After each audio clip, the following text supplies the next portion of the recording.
thank you, Arne, for joining us, for teaching us today.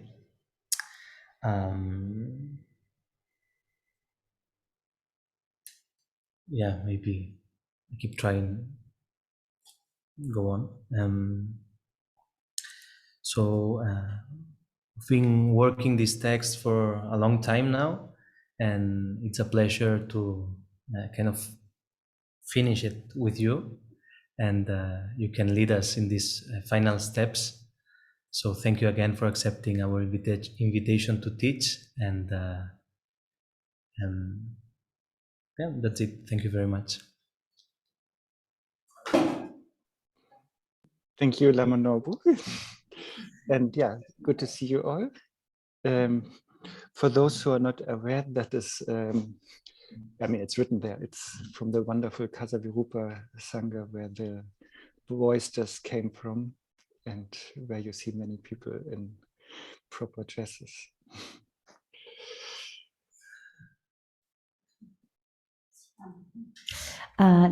Diu l'Arne que se li agrada veure'ns, que pels qui no ens coneixen, nosaltres som Kasavirupa, la sangha que es veu i des d'on sortia la veu i des d'on es veu molta gent ben vestida, diu. And that was Catalan for those who thought this is Italian. Okay, let's start. So thank you so much for organizing this, Lama Nobu and Sangha. And as you know, the topic today is chapter 7 and tomorrow is chapter 8. Molt bé, doncs comencem. Gràcies per organitzar això, gràcies Lama i gràcies a la Sangha. El tema que ens ocuparà avui és el capítol 7 i el de demà és el 8. And as a short catch-up, I just want to review a few things. The author is Bodhisattva Shantideva. I per situar-nos, vol recordar o revisar algunes coses. L'autor és el Bodhisattva Shantideva. One of the 84 Mahasiddhas, and unfortunately there are only 80 male, unfortunately there are only like 4 female ones and 80 male ones, but anyway, so one of the Mahasiddhas, that means he's not just a scholar, but he was really an accomplished practitioner. I és un dels 84 Mahasiddhas, dels que desafortunadament hi havia només 4 dones i tota la resta dels 80 eren homes, però bé, en tot cas, dir que és un Mahasiddha vol dir que no era només un erudit, sinó que també era un practicant realitzat. And he lived 685 to 763. Oh, merda, no he agafat els... 685-763. That's my phone number. 83. Perdó, és que no he agafat els números, Va néixer al... Could you say it again? Sorry. It's 685. 685. To 763. Sorry. D'acord, va néixer el 685 i va morir el 763. Yeah. Sorry. No problem. I'm sorry that I can't speak that in Catalanian. And the text title is Bodhichitta or Bodhisattva. El títol del text és el Bodhisattva. Bodhi meaning enlightenment, awakened. Bodhi que vol dir il·luminat o despert. And Sattva is like hero. I Sattva és com heroi. So enlightened hero. And Charya is like activity or action or style. Així que parlaríem d'un heroi despert i Charya vol dir acció, activitat o estil. Yeah, often it's translated as way, the way of the Bodhisattva, but the way in the connotation of style. So the style of an enlightened hero or heroine. I sovint es tradueix com a camí, però camí en el sentit d'estil, o sigui que parlaríem de l'estil d'un heroi o heroïna despert. And we know that are the 6 paramitas. I sabem que això consisteix en les 6 paramites. And then the last word is avatara, and that means like entering or introduction to.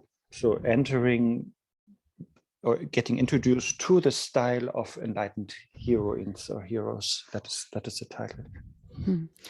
I l'última paraula és avatara, que vol dir introducció o introduir-se, entrar, o que se't presenti l'estil d'un heroi despert.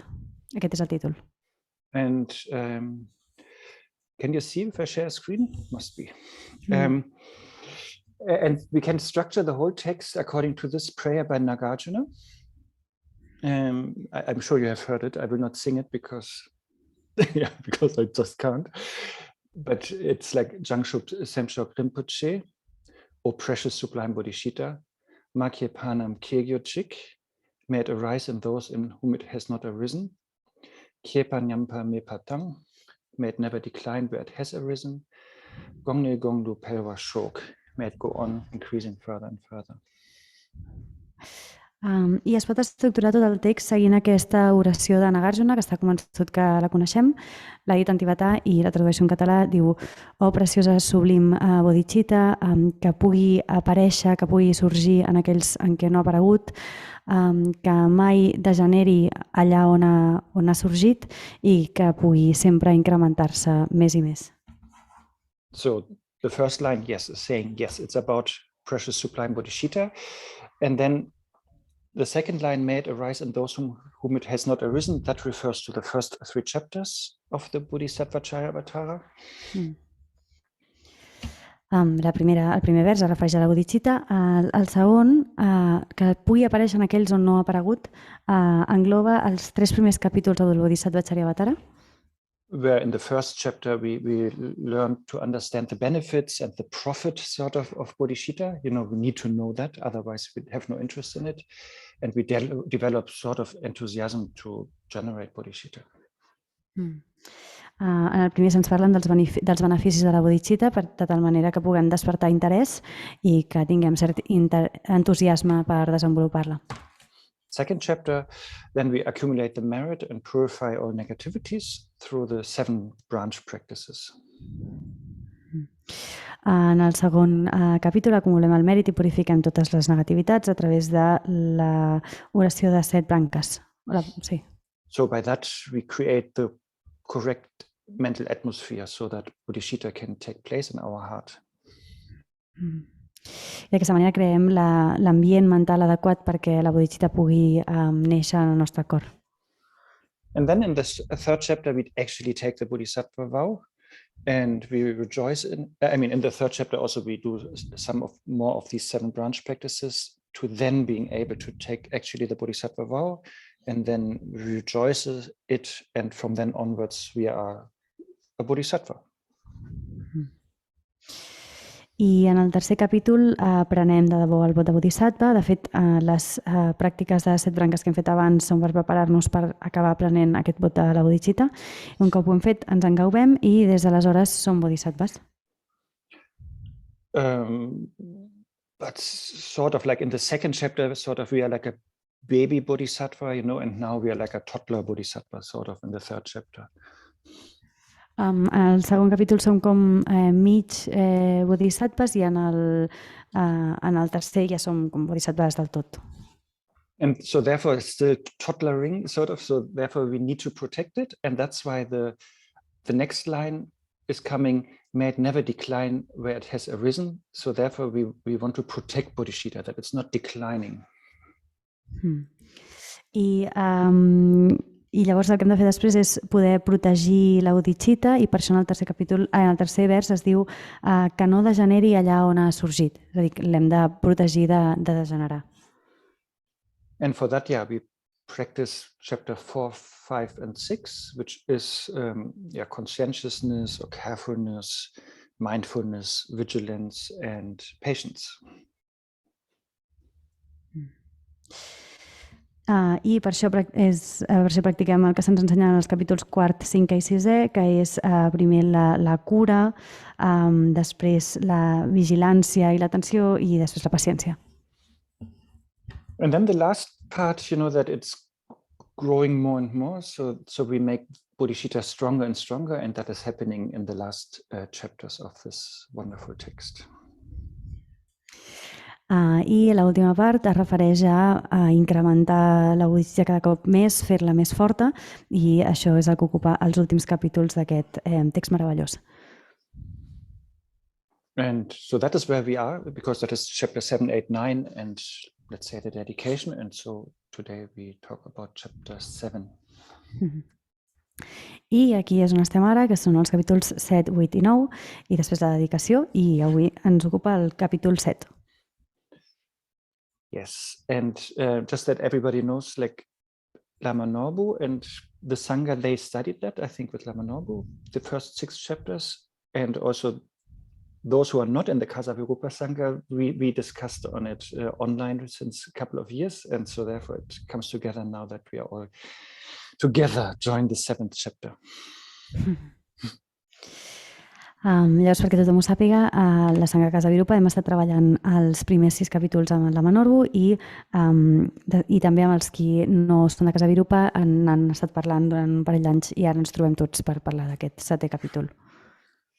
And chapter 7 is in Sanskrit, it's Virya. Virya. I el 7è capítol s'ocupa de Virya en sànscrit. I think in English or German, it's a little bit too masculine, you know, like virile or something. But Tralek Rinpoche was saying like vigor is actually coming from the same root. Okay. Vigor. Who said that? Tralek Kyabgön Rinpoche. En alemany diu que té una connotació molt masculina que té a veure amb la virilitat, però Tralek Rinpoche va dir que també vigor venia de la mateixa arrel. And so he was translating as like virtuous vigor, but usually we say diligence or heroic perseverance or enthusiasm. O sigui que ho podríem traduir com a vigor virtuós, però sovint es tradueix per diligència o perseverança heroica o entusiasme. Okay, now I try to summarize chapter 7 in these, I don't know, let's say 2.5 hours that are left. 2 hours. I ara intentarà resumir aquest capítol 7 en les 2 hores que té per davant. I find it actually much more challenging than just going through the verses, because it's easy, you know, you just do every verse. But chapter 7 and 8 is really okay to summarize them because they're not so difficult, but it's good to get the main points. And so I'm trying to get them. Diu que ha trobat que és bastant un repte resumir els capítols més que no pas anar passant per tots els versos en què els vas comentant tots, però diu que de tota manera no està malament fer-ho així en el capítol 7 i 8 perquè no són tan difícils, però sí que és important poder-ne captar els punts principals i això és el que intentarà fer. And chapter 7 has like 3 main topics. The first is identifying what the heck is diligence, you know? I el capítol 7 té 3 temes principals i un d'ells és identificar què és la diligència. The second part is what is not diligence. So what's the opposite of diligence? La segona part s'ocupa de què no és la diligència, o què és l'oposat de la diligència. And then the third part is like what are the conducive conditions for diligence. I la tercera part es pregunta quines són les condicions favorables facilitadores per la diligència. And I didn't say that earlier, but the previous chapters, of course, they're like you can relate them to the first 3 parameters: generosity, discipline, and patience. And so one parameter is the previous parameter is always the base for the next one. So therefore, chapter 6 we finished patience, and that is sort of the base now for being able to practice diligence. No ho he comentat abans, però es poden relacionar amb totes les paramites que s'han tractat en els capítols anteriors. De fet, s'han tractat de generositat, la disciplina, la conducta i la paciència, i cadascuna és una base per la següent. I aquí acabem d'acabar en el 6è capítol la paciència, que seria la base per treballar la diligència. Because thanks to patience, we are sort of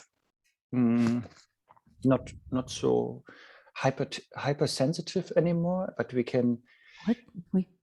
We are not hypersensitive, like overly touchy, but we can bear and tolerate some difficulties, Perquè gràcies a la paciència podem ser no hipersensibles i podem tolerar i sostenir les dificultats.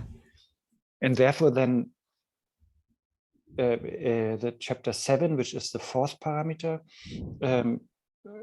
like this joyful effort is becoming very effortless because it's based on patience.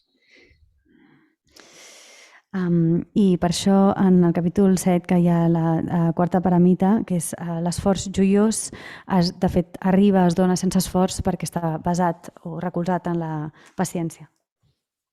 And so this first verse in chapter 7 is saying, for awakening will dwell, like having patience, I should develop enthusiasm. That is what I just said.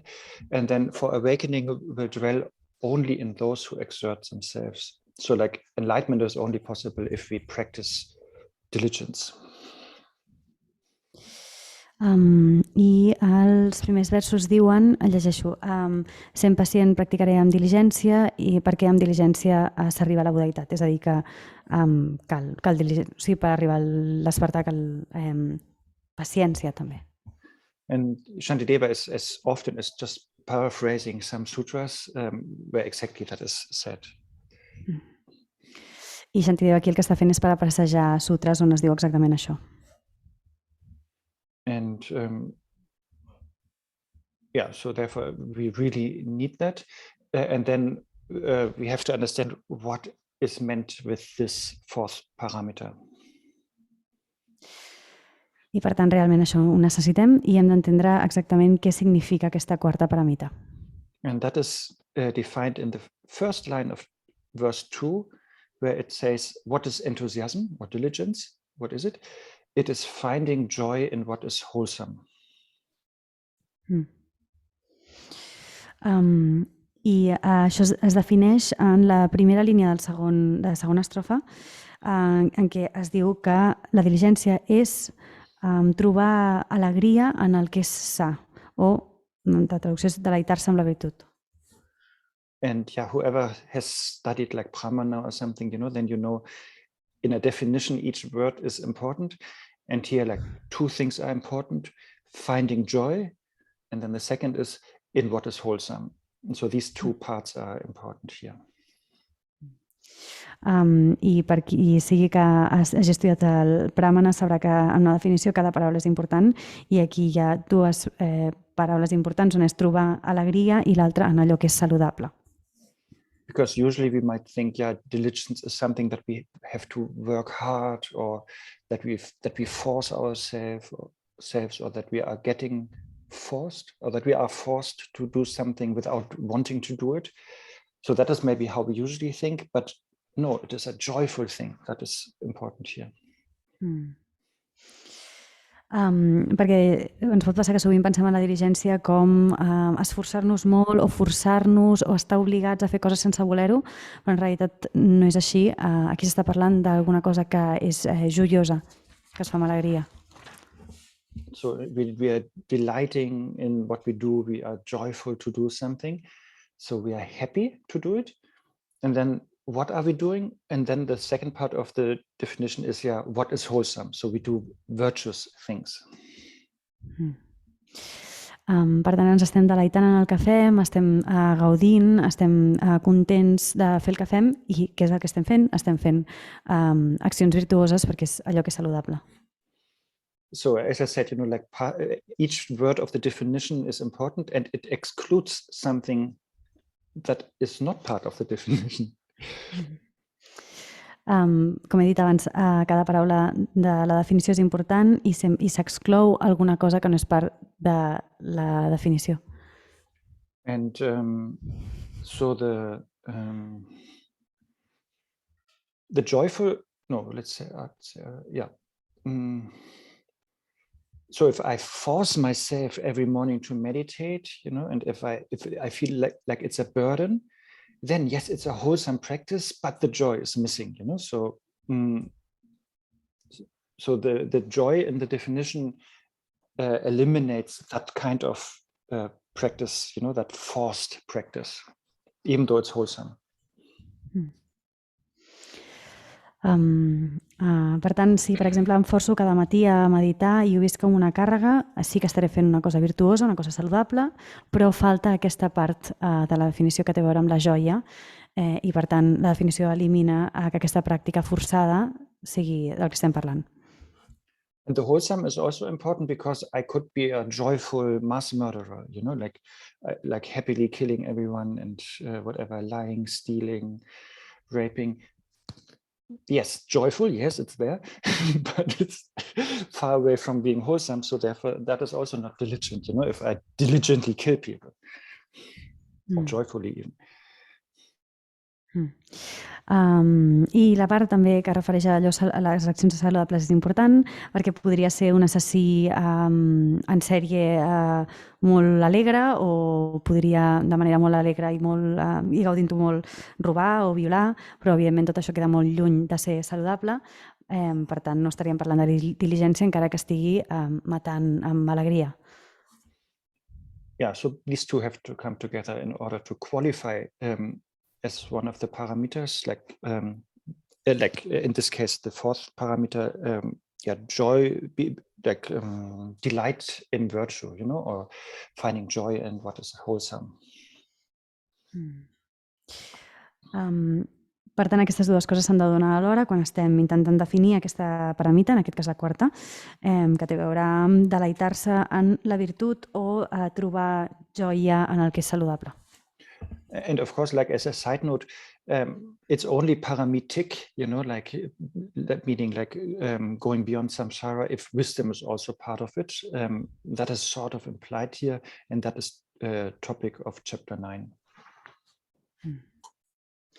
I per descomptat, així com un comentari a peu de pàgina, per dir-ho així, només es tracta de quelcom paramític si també hi ha la saviesa, que això està implícit aquí i que és del que es parla en el capítol 9. And then what is wholesome, that of course depends totally on our level or our practice. It could be wholesome to be generous, and then diligence here means like the joy in being generous. I per descomptat el que sigui saludable dependrà del nostre nivell de pràctica. Pot ser que tingui sentit ser generós i per tant es tractarà de diligència de trobar alegria en ser generós. But if we are like a fancy meditator, then it could be the joy in abiding in the nature of mind, Però si, per exemple, som grans meditadors, podríem parlar de trobar alegria o gaudir de residir en la naturalesa de la ment. And I think also here that is paraphrased, the Shantideva's verse, I think it's based on Maitreya's Mahayana Sutra Alamkara. I creu que aquí Shantideva està parafrasejant a Maitreya en el seu Mahayana Sutra Alamkara. Yes, and he says, having perfect joy and virtue, that is the essence of diligence. I allà hi diu trobar alegria en la virtut, això és l'essència de la diligència. Una alegria perfecta en la virtut, aquesta és l'essència de la diligència. And also Asanga, basically his student, said similar thing. So diligent means like having total joy in virtues, and he's adding, and it is the antidote for laziness. I Sangha, que era el seu estudiant, deia una cosa similar, deia la diligència és trobar una alegria total en la virtut i afegia i és l'antídot a la mandra. And that is from the text Abhidharma Samuccaya. So that is like the compendium of Abhidharma that Asanga was composing. I això prové del compendi de l'Abhidharma que havia fet Asanga. Okay, I think that matters to the definition and identifying what is diligence. I'm so used to the word diligence, but really what in your own mind or heart use other words, that you prefer, maybe enthusiasm or virtuous vigor or whatever it is. Diu, així hem trobat la definició, identificar què és la diligència i diu que ella està molt acostumat a parlar de diligència, però si preferim altres paraules com entusiasme o vigor virtuós, pensem en el que ens serveixi. And then the next one is, the next part of chapter 7 is then to understand what is the opposite of diligence, what is non-diligence. I el que ve després, la segona part d'aquest capítol 7, té a veure amb entendre què és l'oposat de la diligència, què és la no diligència. And that Asanga already spoiled, so I spoiled by quoting him. The opposite is laziness, and Asanga said diligence is the antidote for laziness. So the opposite of diligence is laziness. I Asanga diu que hi havia donat un spoiler, o vaja, que l'havia donat ell citant-lo, que és que diu que l'oposat de la diligència és la mandra i, per tant, la diligència és l'antídot a la mandra.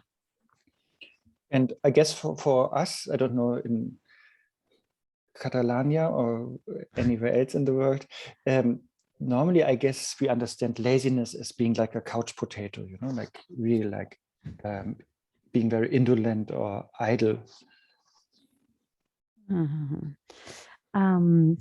I diu que creu que per nosaltres, no sap si també aquí a Catalunya, que ens imaginem la mandra com ser totalment indolent, com estar tot el dia estirat al sofà. Like whatever, like watching YouTube 7 hours every evening, or just doing nothing, just laying there on the sofa and having chips and beer. That would be German. O sigui, passar-se el temps sense fer gaire res, estar mirant YouTube durant 7 hores al vespre, menjant patates fregides i cervesa, diu que això seria bastant alemany, bàsicament aquesta imatge. And it also has like this procrastinating connotation, like postponing things, and not being active at all now, but thinking I will do it tomorrow. I també té aquesta connotació de procrastinació, de posposar les coses, de no ser actiu ara, sinó pensar que ja ho esperem demà. Yeah, and we do this procrastination, or what did you say? Because we are so attached to temporal pleasures or temporary pleasures, like watching Netflix or YouTube or eating whatever, chips. I diu que aquesta procrastinació té a veure amb estar molt aferrats als plaers temporals o provisionals, com són veure Netflix o YouTube o menjar el que sigui. But it could, of course, be just sleeping, that one wants to sleep all the time, or let's hang out, and do nothing, like that kind of thing. Però també podríem estar parlant de dormir o de sortir o tot això i no fer gaire res. But could also be in a other scale, like that. No, but I think that's good enough, yeah. And then the antidote is good old impermanence, that we contemplate on impermanence, so that we have some urge to do something. I l'antídot té a veure amb contemplar, en recordar la impermanència per tal que ens impulsi a fer alguna cosa. And impermanence, is necessary to. I think impermanence is neither good or bad, of course, but here it is used, as a. So I can't think of a nice word, but kick in the ass, like that we are getting like that's some oomph, to do something. I la impermanència no és que sigui ni bona ni dolenta, però aquí sí que s'utilitza com un recurs per espavilar-nos, ha dit com donar-nos, com que perquè ens doni una patada al cul, per trobar algun impuls. Emilia is writing urgency. So, but that is then the result. Once we reflect on impermanence, then we feel the urgency. But the impermanence itself is like kicking us, sort of, like so that we feel the urgency. But it's very close. Diu que sí que la urgència seria un resultat d'això. Un cop ja hem reflexionat sobre la impermanència, al final acabem sentint urgència, però la impermanència seria com això que comença a donar-nos l'empenta per acabar sentint urgència. And of course, the most personal impermanence is, everything is impermanent all the time. Otherwise, I could not breathe or I could not drink. But the main thing is how the Kadampa masters put it. It's about our life. Like, yes, I was born, therefore it is certain that I die. That's it.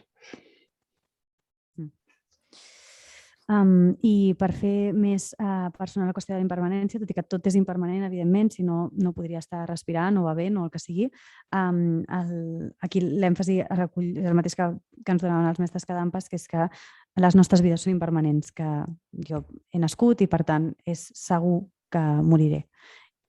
Yeah, Kadampa masters are these Lojong heroes. And the second sentence in this is like, so the first one is, it's certain that I will die. And the second is, so death is certain, but it's uncertain when that will happen. Els mestres Kadampa diu que són aquests herois de Lojong. I llavors la primera frase que donen és segur que moriré, i la segona és però el que no és segur, no se sap, és incert, és quan passarà això. And the last of the three sentences is then that and it's certain that only Dharma will help, especially when in the moment of death, but also before. I la tercera i última d'aquestes frases seria que també és totalment cert que només el Dharma m'ajudarà, especialment al moment de la mort, però també abans. And having that in mind, in verse 5, I'm just paraphrasing it, Shantideva is saying, don't I see that the Lord of Death is sort of slaughtering all of us systematically. I tenint això present, Shantideva diu en l'estrofa cinquena, diu, parafraseja l'Arne, no veus que el Senyor de la Mort està acabant amb tots nosaltres de manera sistemàtica? Yeah, so why then can I sleep so soundly, or why can I be the couch potato? I diu, llavors, com pot ser que pugui dormir tan tranquil? It's like, if there's a mass murderer in front of us, then of course we don't sleep, like we do other things than sleeping or watching Netflix.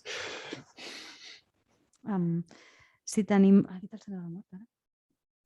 Oh, sorry. Diu que en aquesta situació no podríem descansar tranquil·lament o estar mirant Netflix o així. Yeah.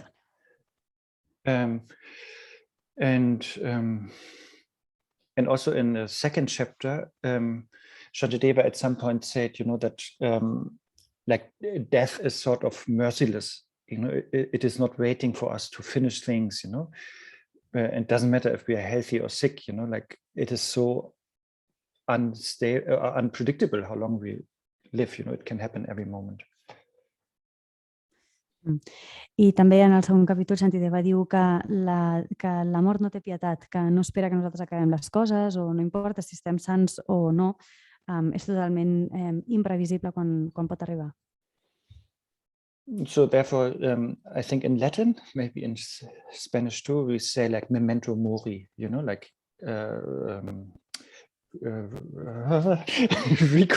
remember that we are mortal, or remember that we will die.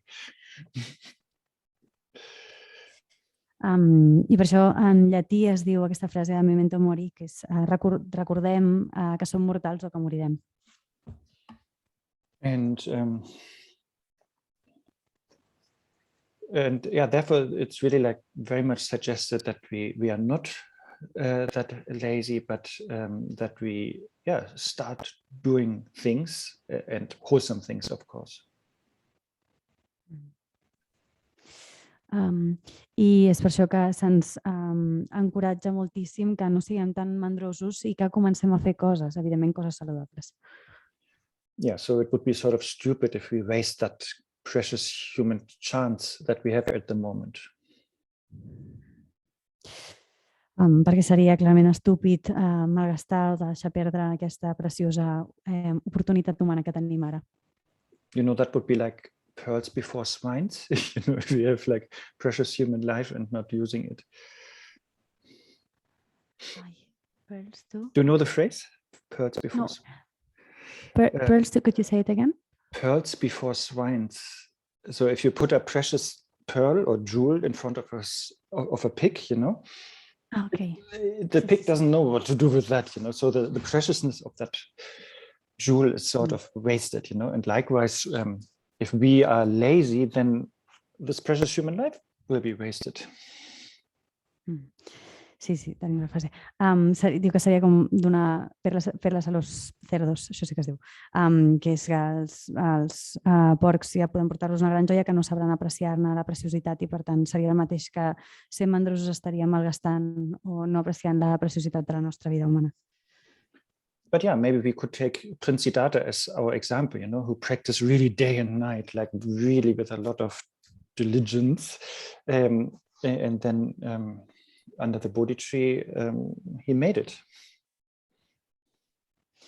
I de fet també podríem prendre el príncep Siddhartha com a exemple, que ell practicava dia i nit de manera molt diligent i ho va aconseguir, tant sota l'arbre Bodhi ho va aconseguir. And again, as I said, for that, the parameter of patience is important so that we are not getting agitated by minor things, you know, like the princess on a pea. Always, yeah, that's the word, yeah. Sí, i de nou diu que per això és molt important la paciència, perquè no ens estiguin alterant o agitant tot a coses petites, com la princesa del pèsol. Or in German, we say that we make an elephant out of a mosquito, you know, like we make always a big deal out of small things. So patience helps us not to do that. And then that is helping us to have diligence. Li diu que en alemany es diu de fer d'un mosquit un elefant, com fer un gran tema de tot. I justament la paciència ens ajuda a no fer això i per tant ens ajuda a desenvolupar diligència.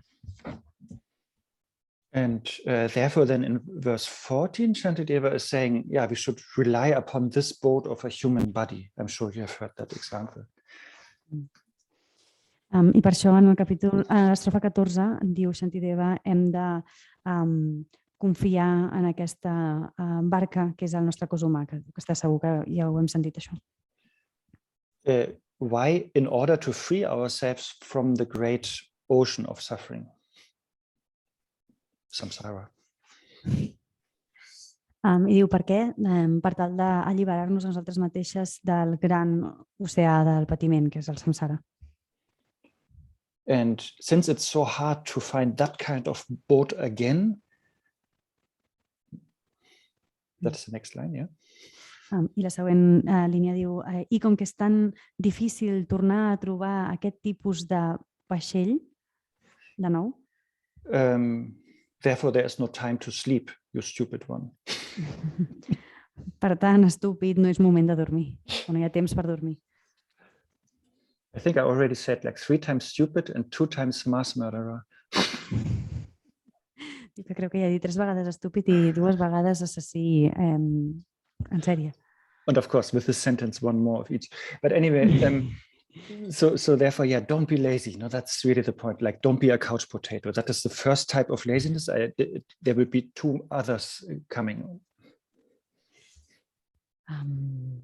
I, per tant, la idea de tot això és no siguis mandrós, no estiguis tirat al sofà. Aquesta seria el primer tipus de mandra. Després hi ha 2 més que venen després.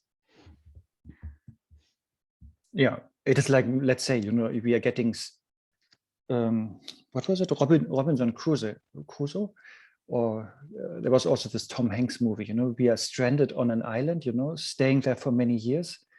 And if then a boat comes, yes, we use it, right? We leave the island and cross the ocean to come home. Of course, we use it properly. We just don't continue to sleep and eat coconuts. I diu que seria com el nàufrag aquest famós Crusoe, que... No? Vale. que va quedar-se en una illa durant molts anys i diu que si en aquell moment aparegués un vaixell, evidentment l'utilitzaríem per creuar l'oceà i tornar a casa nostra, no ens quedaríem dormint i menjant cocos. So that was the first type of laziness. That is, I think, the common understanding what we think about laziness, being a couch potato, procrastinating everything and not moving an inch, Llavors aquest seria el primer tipus de mandra, que és el que tots entenem, la nostra comprensió comuna de mandra, que tindria a veure amb això, amb estar sempre tirat al sofà, procrastinant i no movent ni un dit. And then the second one, that could be something that we are attached to non-virtuous actions. That from Buddhist point of view, Abhidharma point of view, that is another type of laziness, this addiction to do negative things or non-virtuous things. I el segon tipus de mandra tindria a veure amb estar aferrat a fer coses no virtuoses, que des del punt de vista de l'Abhidharma seria un altre tipus de mandra. És aquesta mena d'addicció a fer coses negatives o no virtuoses. And it doesn't have to be like very coarse, but it could be just the addiction to our samsaric habits. We are so addicted to always do the same things. I no ha de ser una cosa molt crua, molt greu, sinó el fet d'estar aferrats als nostres hàbits samsàrics, a fer sempre el mateix. And why are we having that? They say because basically we don't have renunciation with samsara. That is the classic term. I per què ens passa això? Per què fem això? Bàsicament perquè no tenim renunciar al samsara, que seria la formulació clàssica. Yeah, or like Jamgon Kongtrul Lodro was saying, we don't have the genuine heart of sadness. We are not disillusioned with this samsara confusion. O com deia Jamgon Kongtrul Lodro, yes? No ho va dir, sisplau. Jamgon Lodro Taye. Yeah, good enough. Deia que no teníem el tendre cor de la saviesa o que no estàvem decebudes pel samsara. Jamgon Kongtrul Lodro Taye. Yes, okay. like best friend of Jamgon Khyentse Wangpo, sort of. El millor amic de Jamgon Khyentse Wangpo. Teacher of Jamgon Khyentse Wangpo and student of Jamgon Khyentse Wangpo. Okay. And so he's saying that is what is missing. We don't have that sadness. And therefore, but we think, our samsara is good. We like that is the problem. That we still think that, and therefore we have addiction to negative things. I llavors és això que ens falta, és que no tenim aquest tipus de saviesa i per tant pensem que el samsara està bé, aquest és el problema, i llavors pensant això desenvolupem addicció per fer coses negatives. And the antidote is, of course, that we contemplate on the side effects of samsara and also on the good effects of dharma. I l'antídot d'això és contemplar les conseqüències negatives del samsara i contemplar les conseqüències positives del dharma. Yeah, and then we will be joyous, to practice the dharma. And that is again the definition of diligence, right? Joy in virtuous things. I per tant, llavors, practicarem de manera joiosa el dharma, que és justament la definició de la diligència. So like being a workaholic could be also like that, it doesn't necessarily have to be negative, but just like being like, even it could be that we are super busy with neutral things, but that is still not good enough. It's still considered as this second type of laziness. Per exemple, ser alcohòlic podria ser un d'aquests exemples que no seria necessàriament, però no cal que sigui necessàriament negatiu. Per exemple, estar sempre molt ocupat amb coses neutres també tindria a veure amb aquest tipus de mandra. And then the third type of laziness is like inferiority complex. No? I el tercer tipus de mandra és el complex d'inferioritat. So that we discourage ourselves, and say, "Oh, I'm too stupid." If we say that too loudly to ourselves, I'm not able to do anything. That we really make ourselves down. Like self-depreciation. I don't know. I el tercer tipus, això, i el que consisteix és en que ens desanimem a nosaltres mateixes, que ens diem molt fort que som estúpids o que no som capaces d'aconseguir res, ens menyspreem a nosaltres mateixes. But it could also be like sort of realistic by thinking, like seemingly realistic when we think, oh, infinite sentient beings, infinite suffering takes 3 countless kalpas to attain Buddhahood, so that we think, oh, I cannot do that. Bodhicitta is too big for me. I'm too small. That kind of thing, I això es podria manifestar sent com aparentment o suposadament realistes, no? De dir, infinits éssers intents, infinit patiment, 3 incomptables calpes per arribar a la bodhitat, jo no puc amb això, la bodhicitta és massa gran i jo sóc massa petit. And and therefore the antidote is, and that is, I think, the word of the year, the booster. We're boostering our self-confidence. I don't know if you have that expression, like for the 3rd vaccination, we say booster. No. Bueno, reforç. Sí, i llavors l'antídot seria impulsar la nostra autoconfiança o reforçar la nostra autoconfiança. Autoconfianza sounds good. No, I mean it. Very Greek. So that we encourage ourselves. Sí, que ens donem ànims, que ens encoratgem a nosaltres mateixes. And like in verse 18, for example, Shantideva is quoting a sutra where it is said, if they have diligence, even mosquitoes can attain Buddhahood, I, per exemple, en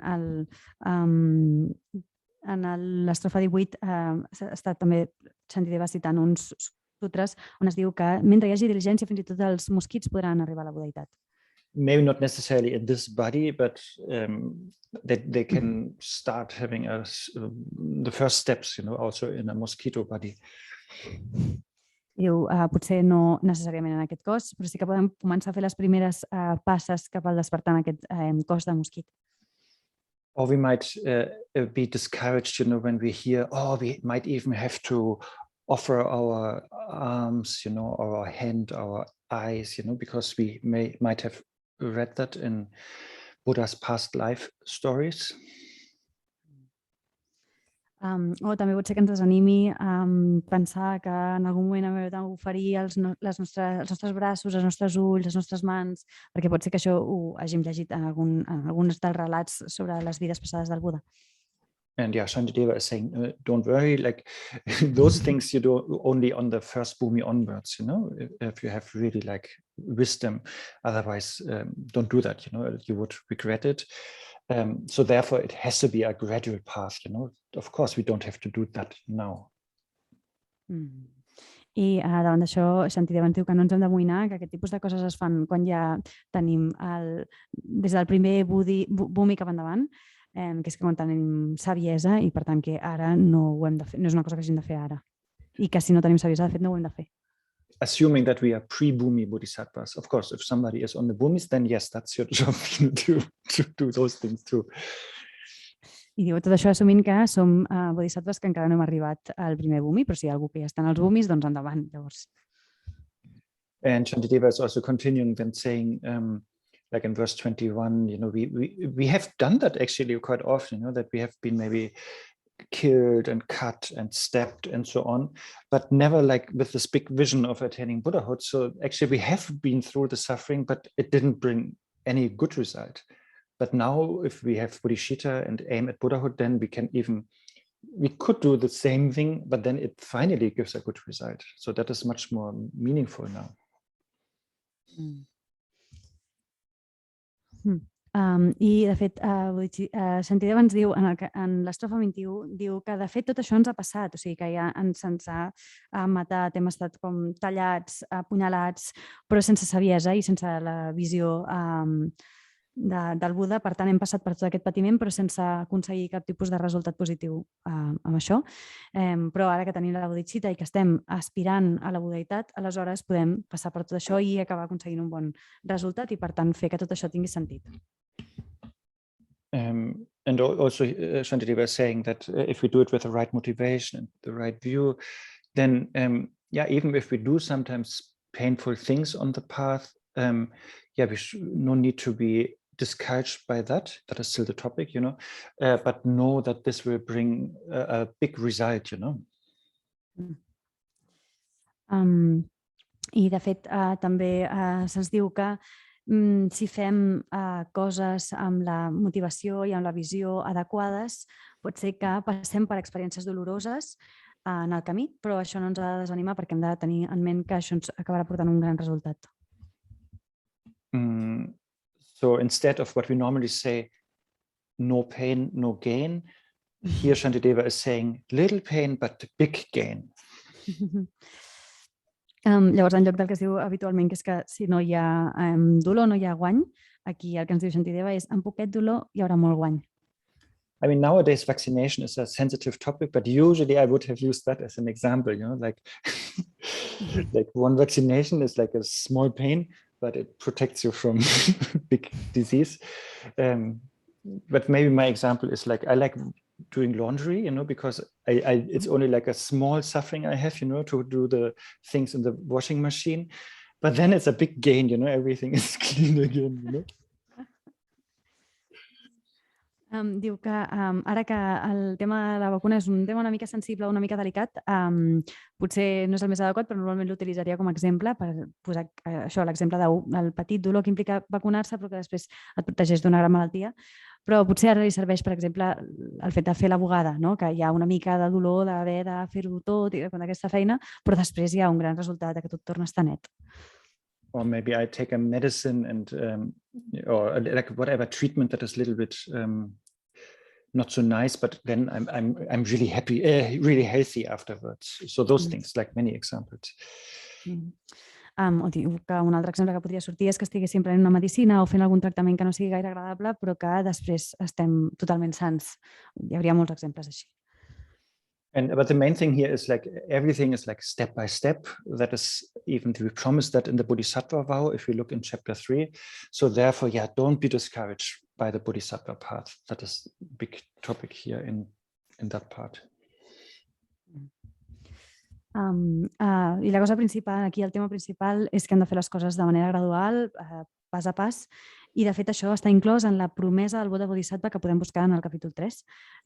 I el missatge principal aquí és que no ens desanimem en el camí del Bodhisattva. And of course, the biggest encouragement is Buddha nature, if we remember that we are Buddha by nature.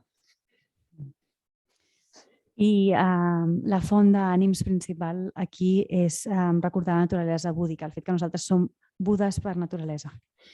That all the suffering, confusion, negative emotions, habits, all of that we experience at the moment, they are not really us, they are very like adventitious and removable.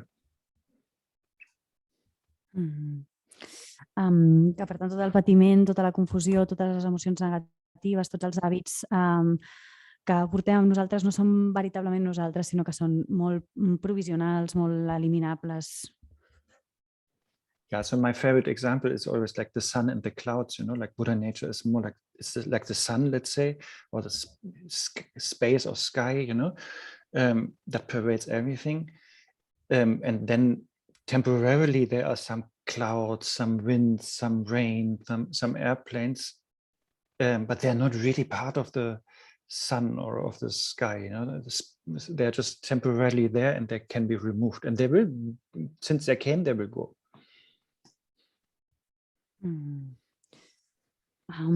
I el seu exemple preferit per això és el del sol i els núvols, o el de l'especiositat del cel i els núvols, simbolitzant aquí el sol o l'espai, la naturalesa búdica, que està a tot arreu, i els núvols, i llavors mirar els núvols, els avions, la pluja, el vent, com coses que estan allà de manera temporal, però que poden marxar, i de fet marxaran, perquè tant com han vingut, marxaran. Yeah, and if we identify with the weather, then we have that third part of laziness, you know, like inferiority complex, because we feel shitty. Because yes, these negative emotions, of course, they are shitty. I si ens identifiquem amb el temps, llavors desenvolupem aquest tercer tipus de mandra, que és aquest complex d'inferioritat, que ens sentim fatal, ens sentim com una merda, perquè evidentment les emocions negatives són una merda. But yes, that's not really us, you know, sort of, right? But our true nature is the Buddha. And so we just have, not just have, but yeah, we just have to change with what we identify, you know, and that will then make such a difference.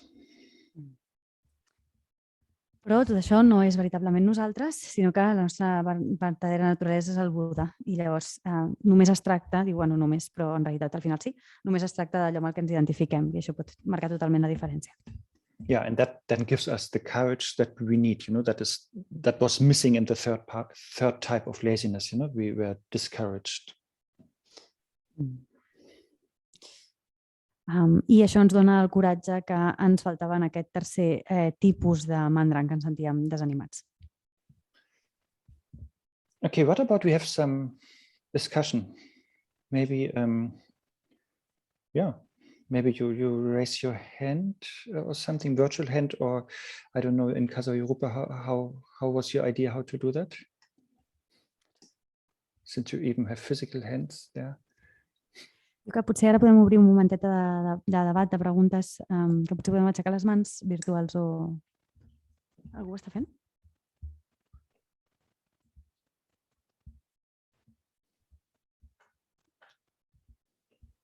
A veure, els onlines. Per preguntar coses. Yeah, is there anything you want to ask or complain about what I said?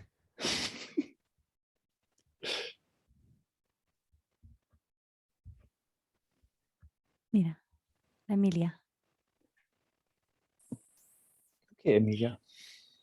Arne and everyone else. Hola. When on the topic of sleeping, I mean, I need a number of hours to sleep. Otherwise, you know, I just don't function. My mind doesn't work. And then, as you were explaining in the masters that basically as if they didn't sleep or they sleep very little, I feel like it gets to my self-esteem. I just feel like, oh boy, why can't I do that? But I can't. I need my 7-8 hours. And then am I being lazy by not trying to see if I could go with sleeping for 4 hours? Is this a sign of being lazy? Thank you. Berta, you want to translate that first? Yeah, very fast. Llavors, sobre el tema del dormir, explica que ella no pot funcionar, no li funciona la ment, no va bé, si no dorm unes 8 hores. Llavors diu que sap de mestres que bàsicament no dormen poquíssim, però que ella no pot fer-ho, i pregunta si està sent mandrosa per no dormir, o sigui, per dormir aquestes 8 hores, o si hauria d'intentar això, veure si podria funcionar dormint 4 hores o alguna cosa així, si això és un senyal de ser mandrosa. Yeah, by the way, the Catalanian radio here, that is Berta on the, apparently, unfortunately, we cannot zoom in the video, but on the left side with the moving hands, that is where the sound comes from. Yeah, thank you, Emilia. I asked that question to a couple of Rinpoches when I was younger. This was the case at some point. And they all said, That yes, as a normal person, you know, especially if one is working, yes, of course we need sleep.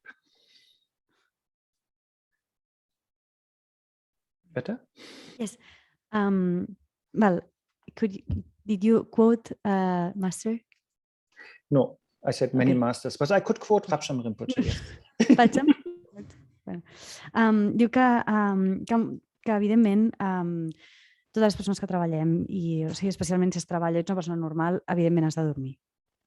And but here, of course, it is about Madhyamika, like the middle way, you know, like really they said, if you're working and if you're a normal practitioner, you know, don't sleep 4 hours, you know, that would be one extreme, but also don't sleep 12 hours. That would be another extreme, you know, but then maybe try to find what you need and maybe try to remove it a little bit.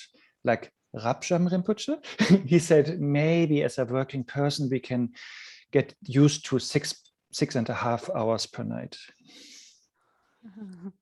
Vale. Diu que això es tracta del Madhyamika, de la via del mig. Llavors, sí que es diu que com a persona que treballes, o sigui, en un practicant normal, no tindria sentit que dormissin 4 hores, però tampoc tindria sentit que en dormissin 12. Llavors, en aquest entremig, aquests serien els dos extrems, hauríem de trobar allò que ens pot anar bé. I Rabsham Rinpoche diu que, per exemple, ser una persona que treballa i, a més, hauríem de poder intentar anar-nos acostumant a, diu, fer el que necessitem i intentar reduir-ho una mica. Llavors, per exemple, proposa aquest mestre dormir 6 hores i mitja cada nit. And in modern sleep research, they think also that we sleep in cycles. And so many people have like a 90 minutes cycle. And then for them, it would be better even to sleep 6 hours and not be woken up in the middle of a cycle, like 6.5. So 6 hours would be better for them than 6.5. But again, the length of a cycle is very individual. So, but one can try to find that out. I, de fet, les investigacions més modernes recents diuen que hi ha cicles del son de més o menys 90 minuts i llavors que per determinades persones seria millor dormir 6 hores que no que estiguessin interrompent els cicles de son dormint, per exemple, 6 hores i mitja. Però que, d'altra banda, diu que la durada d'aquests cicles és bastant personal, però es podria intentar esbrinar. And let's say, like, sleep, we need couple of nourishments as a normal samsaric person. That is, of course, food, and I guess also love, or medicine. But sleep is also one, you know, that is important. And one can a little bit compensate one with the other, you know, like if you sleep less, eat more kind of thing, or other way around. But yeah, we need these pillars for our physical and mental well-being, yes. I llavors també diu que com a éssers normals necessitem certs aliments cosustents, coses que ens mantinguin, aliments, i per tant l'aliment estaria entre ells, la medicina, diu l'amor també, i dormir seria un d'ells. I que d'alguna manera potser es poden compensar els uns amb els altres, per exemple, dormir una mica menys, menjar una mica més, però en tot cas necessitem aquests pilars per al nostre benestar físic i mental. But the masters, since you mentioned them, like meditation masters, they can be nourished by their samadhi, by their meditation. So therefore they need less sleep. So they can compensate it by that, you know. And teachers also say, like, yeah, the more distracted we are, the more sleep we need, sort of, you know, and that is the same. So if we are in samadhi, then that is nourishing. Then we need much less from anything else, you know. I hi ha molts mestres de meditació que de fet s'alimenten a través de la seva meditació o del seu samadhi. D'aquesta manera també compensen altres necessitats bàsiques i de fet es diu que com més distretes estem, més necessitem dormir. Per tant, podríem anar reduint aquestes coses a través també de la meditació. Something funny is going on there, but it doesn't matter. And like Deo Khyentse Rinpoche, for example, like Tsongtse Khyentse Rinpoche saying he slept like really like 3 hours maximum per night, you know, and always visitors, you know, to very odd hours, you know, like interviews, you know, asking for lung on text and empowerment. So yeah, that is sustainable for beings like Deo Khyentse Rinpoche. Per exemple, diu que Rinpoche expliques a un cert Rinpoche que dormia 3 hores com a màxim cada nit i que després tota la resta del dia estava rebent visites de gent que li demanava lungs, que li demanava iniciacions, textos, i això era una vida sostenible per éssers com Rilke Rinpoche. Okay, anybody else, anything?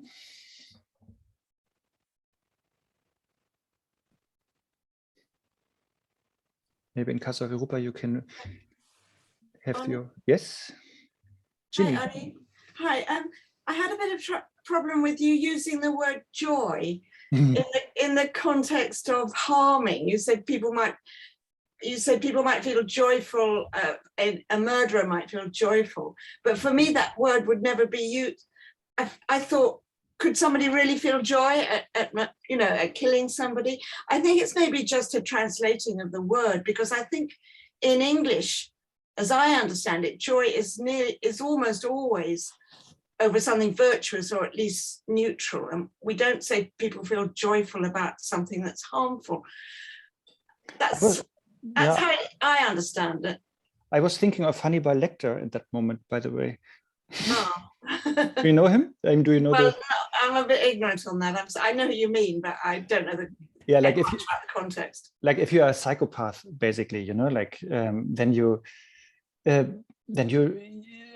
they say it always in the teachings also, like you kill somebody and then you rejoice it, you're joyful that that has happened, and that makes the action even worse. And I think people can, if you're a sadist, or a psychopath, then you have joy in very cruel things, I think. But I can look in the dictionary about joy also. Yeah. But just being pleased, maybe, or like being happy about pleasure, it. an unwholesome pleasure. Yeah. I think it's partly a Christian thing, being English and brought up in joy is very much a word used in Christianity, and it's always with something sort of virtuous. So maybe that's where I'm influenced in the word. Well, that is interesting, because then the whole parameter could be just joy, if it's already implied that it's virtuous. Yeah. Anyway. Okay.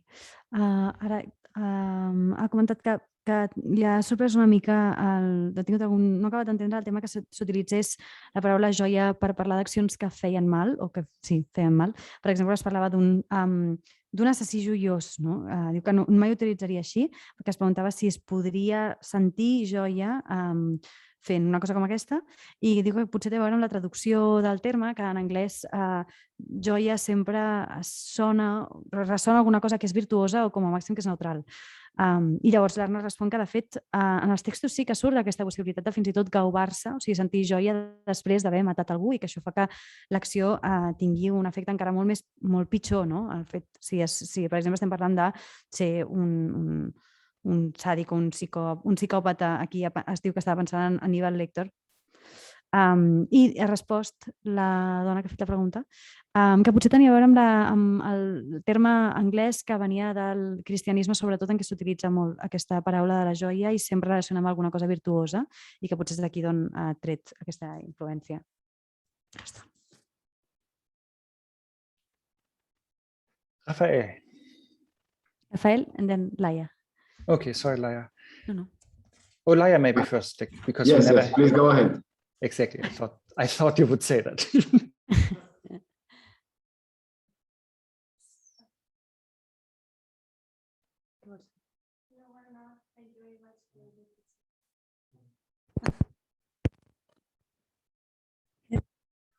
Thank you very much for the teachings.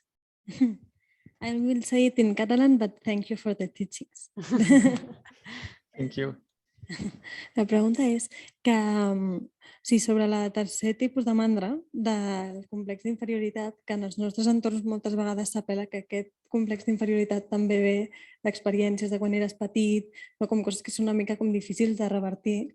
Si té algun consell a part d'aquestes referències a la naturalesa búdica, com alguna manera de revertir aquesta sensació de complex d'inferioritat. Thank you.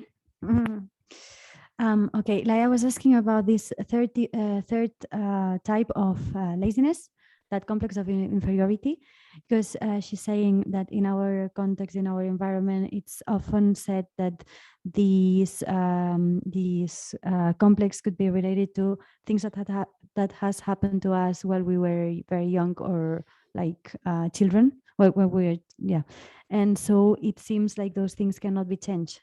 And she is saying, if you have any other antidote apart from thinking of our Buddha nature to make this complex of inferiority more easy to understand, that it can be changed. Thank you. Yeah, let's say I got this. I got this complex when I was 5 or something like that. As a young child, I thought that was the thing, right? So that implies I didn't have it when I was 4, right? And that implies it came, and that implies it can go.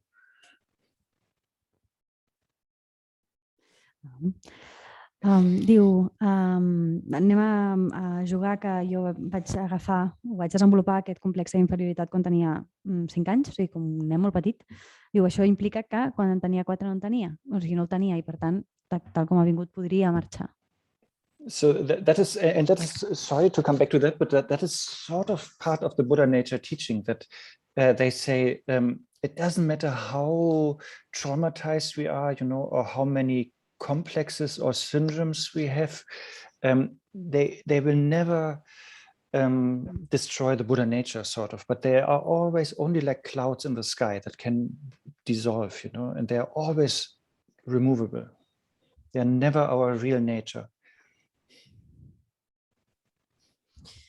I diu que això de nou ens tornarà a les ensenyances sobre o que és part de les ensenyances de naturalesa búdica, en la que es diu que no importa quan traumatitzats estiguem, quants síndromes tinguem, quants complexos tinguem, perquè aquests mai destruiran la naturalesa búdica, sempre seran com núvols al cel que es poden dissoldre, que es poden eliminar, no seran mai la nostra naturalesa de veritat.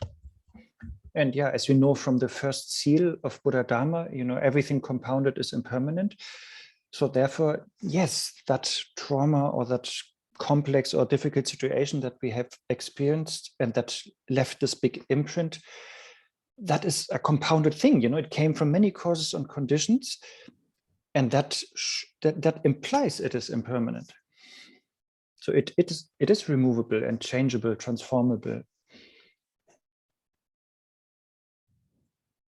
I de fet, com se'ns ensenya, s'assenyala en el primer segell, tot el que és compost és impermanent i, per tant, el trauma, l'experiència difícil que hàgim tingut i que ens ha deixat una empremta molt forta, prové d'unes determinades causes i condicions, i això ja implica que és transformable, que pot canviar. And even if we have it since 25 years or however long, like if there's a room, where it was dark for 25 years, doesn't matter, we just need to go in and turn on the light, like it doesn't take 25 years to remove the darkness. It's just one moment, if the method is good enough. But that is, of course, ideal, and therefore it's a little extreme example, but it shows, it doesn't matter.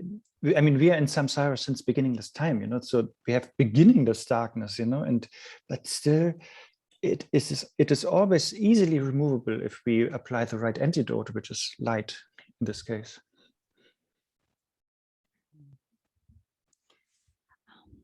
I diu que no importa ni tan sols si haguéssim estat en una habitació durant 25 anys a les fosques, al final es tracta del mateix, que és entrar, o que hi ha aquesta habitació fosca durant 25 anys, la qüestió és entrar-hi i obrir el llum. I no és que, i pot ser tan fàcil com això, no calen llavors 25 anys més per il·luminar la foscor, per obrir la llum, mentre el mètode sigui suficientment bo per fer-ho. I de tota manera hem estat en el samsara des de temps sense principi, per tant tenim una foscor també sense principi, o sigui, així, i es pot, per tant, resoldre si apliquem l'antídot que toca, que en aquest cas seria la llum. And I don't know, for whatever reason, Laila doesn't like Buddha nature as the antidote. I will come back to it happily, joyfully, if that is okay, Ginny. So it's like, because Buddha nature is really the best answer here as an antidote. And we should not think like Buddha nature is something very distant that is not active now. Diu que no sap per què a la Laia no li agrada que parli de naturalesa búdica, diu que hi tornarà molt content, vull dir, amb moltes ganes. Diu perquè, de fet, la naturalesa búdica és el millor antídot per aplicar en aquest cas i que no hem de pensar-la com una cosa molt distant que no està activa ara mateix. And so what I'm saying, we have already symptoms of Buddha nature now, you know, it's already active, it's already showing itself, like, for example, that if you look in Uttara Tantra Shastra, there are some symptoms are mentioned, and I will go there. De fet, el que està dient és que ja hi ha símptomes, ja tenim símptomes de naturalesa búdica que s'està mostrant tota l'estona, que de fet a l'Uttara Tantra Shastra hi ha alguns, s'indiquen alguns d'aquests símptomes i ara ens en parlarà. And of course, we don't have them all the time. That would be a Buddha, but sporadically we all have them, like Laila and even me. Yeah. Diu que, per descomptat, no tenim tota l'estona, llavors hi serien budes, però de manera esporàdica sí que ho tenim, tant la Laia com ell. Like Maitreya is saying in this text, like optimism, you know, just that we have optimism. That is sort of Buddha nature leaking out a little bit, you know, like it's a symptom for Buddha nature. It's coming out of Buddha nature, that we have optimism. I aquí, en aquest text, Maitreya diu, per exemple, que l'optimisme és una fuita, o sigui, una banda que s'està colant a la naturalesa búdica que ve d'allà. Or that we have curiosity, you know, like Prinsiddhartha, you know, curiosity, his Buddha nature kicked in, you know, when he was curious about, oh, who's that, you know, and the corpse, you know, or old person, you know, and so on, you know, so that curiosity, this inquisitive mind, you know, that is also a strong symptom of Buddha nature. O diu també la curiositat, per exemple, del príncep Siddhartha, no? Que estava allà quan va preguntar-se què és allò, quan va veure un cadàver o quan va veure una persona malalta. Aquesta ment que es fa preguntes o inquisidora, és que no inquisidora, aquesta ment que es fa preguntes és un símptoma molt fort de naturalesa búdica. Or compassion, Maitreya is saying, is also another symptom. And it's not necessarily that Laia is seeing Oscar and Oscar has is thirsty and therefore she is making a coffee for him. That is of course compassion, but it's but sometimes maybe if you see, I don't know, like a dog who's wounded, you know, and then it's such an overwhelming, unconditioned compassion, you know, that is sort of more the real thing, that sometimes we all feel that.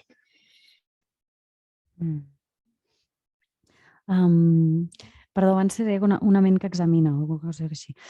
La compassió també seria un d'aquests símptomes. Per exemple, no només que, per l'exemple en què la Laia veu que l'Òscar té set i llavors li fa un cafè, sinó moments, això també seria compassió per descomptat, però moments en què de sobte, per exemple, veiem un gos que està ferit i sentim un sentiment aclaparador de compassió incondicional. Això seria un altre símptoma. But yeah, Oscar deserves a lot of coffees. He made so many nice ones for me, so please. But the other point is compassion. Yeah, fearlessness is also one. You know, sometimes we have fearlessness where we just have the strength, you know, in a certain situation. Maybe if your sister is threatened, you know, then maybe you have that fearlessness suddenly, this courage. That is also, they say, from Buddha nature, and we all have that sporadically also. Diu que l'Òscar es mereix molts cafès perquè n'hi va fer molt de bons quan ell estava aquí. Però un altre símptoma seria, per exemple, la falta de por, el coratge, la força que a vegades es dona de manera sobtada. Per exemple, si veus que la teva germana està amenaçada i de sobte sents aquest coratge, això també prové de la naturalesa búdica. And the last one, but very, very far from least, is what Maitreya said is like inclination to the Mahayana Dharma. That is, I mean, think about what that means, you know, like you like Bodhicharyavatar, you offer your, what is it, Friday evening, you know, for that. That is a lot of Buddha nature leaking out, you know. I diu, l'última, però no per això menor ni molt menys, és la inclinació pel Dharma Mahayana. Diu, pensem-hi, això és que ens agradi el Bodhisattva Vajrayana, que estem dedicant el nostre vespre d'un divendres a això. Això és molta naturalesa búdica que s'està expressant, que està colant-se per totes bandes. Yeah, so my point is, yeah, Buddha nature is not something distant or inactive, but just the best thing is to try to identify with those things, you know, and not with maybe a thought, oh, I'm just a poor boy from a poor family. I think that's how Queen is singing it, right? So that we are not focusing on how small we are or on our inabilities, but that we focus on the qualities that we have, you know, and identify with them.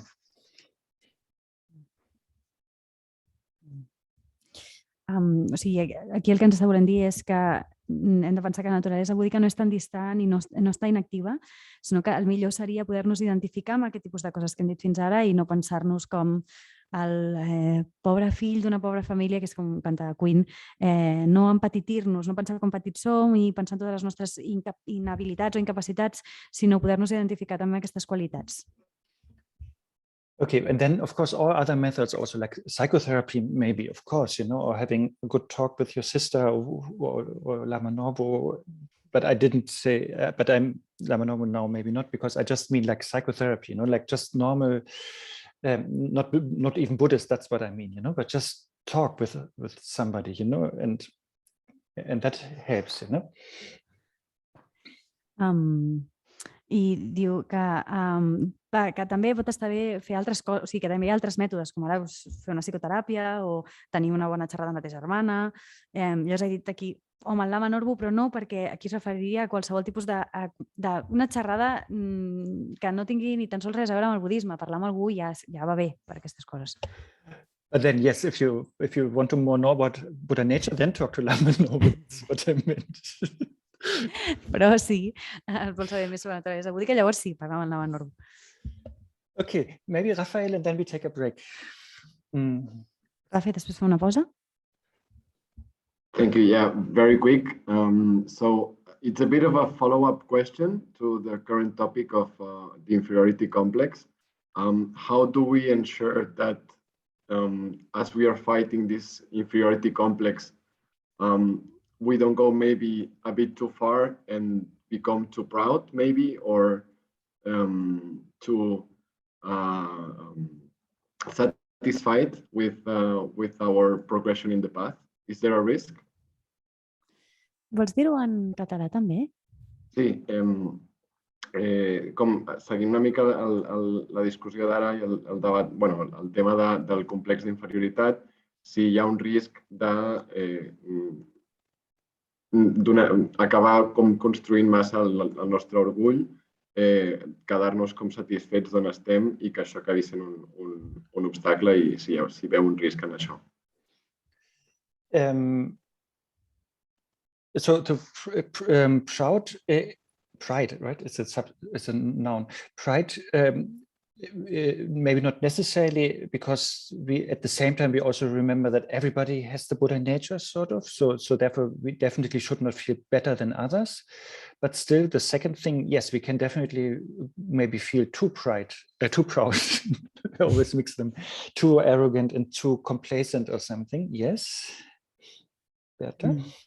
Llavors diu que, home, que potser és difícil caure en sentir molt orgull perquè si estem pensant en naturalesa búdica, alhora haurem de recordar que tota la resta de gent també té la naturalesa búdica i per tant no ens podrem sentir millors que els altres.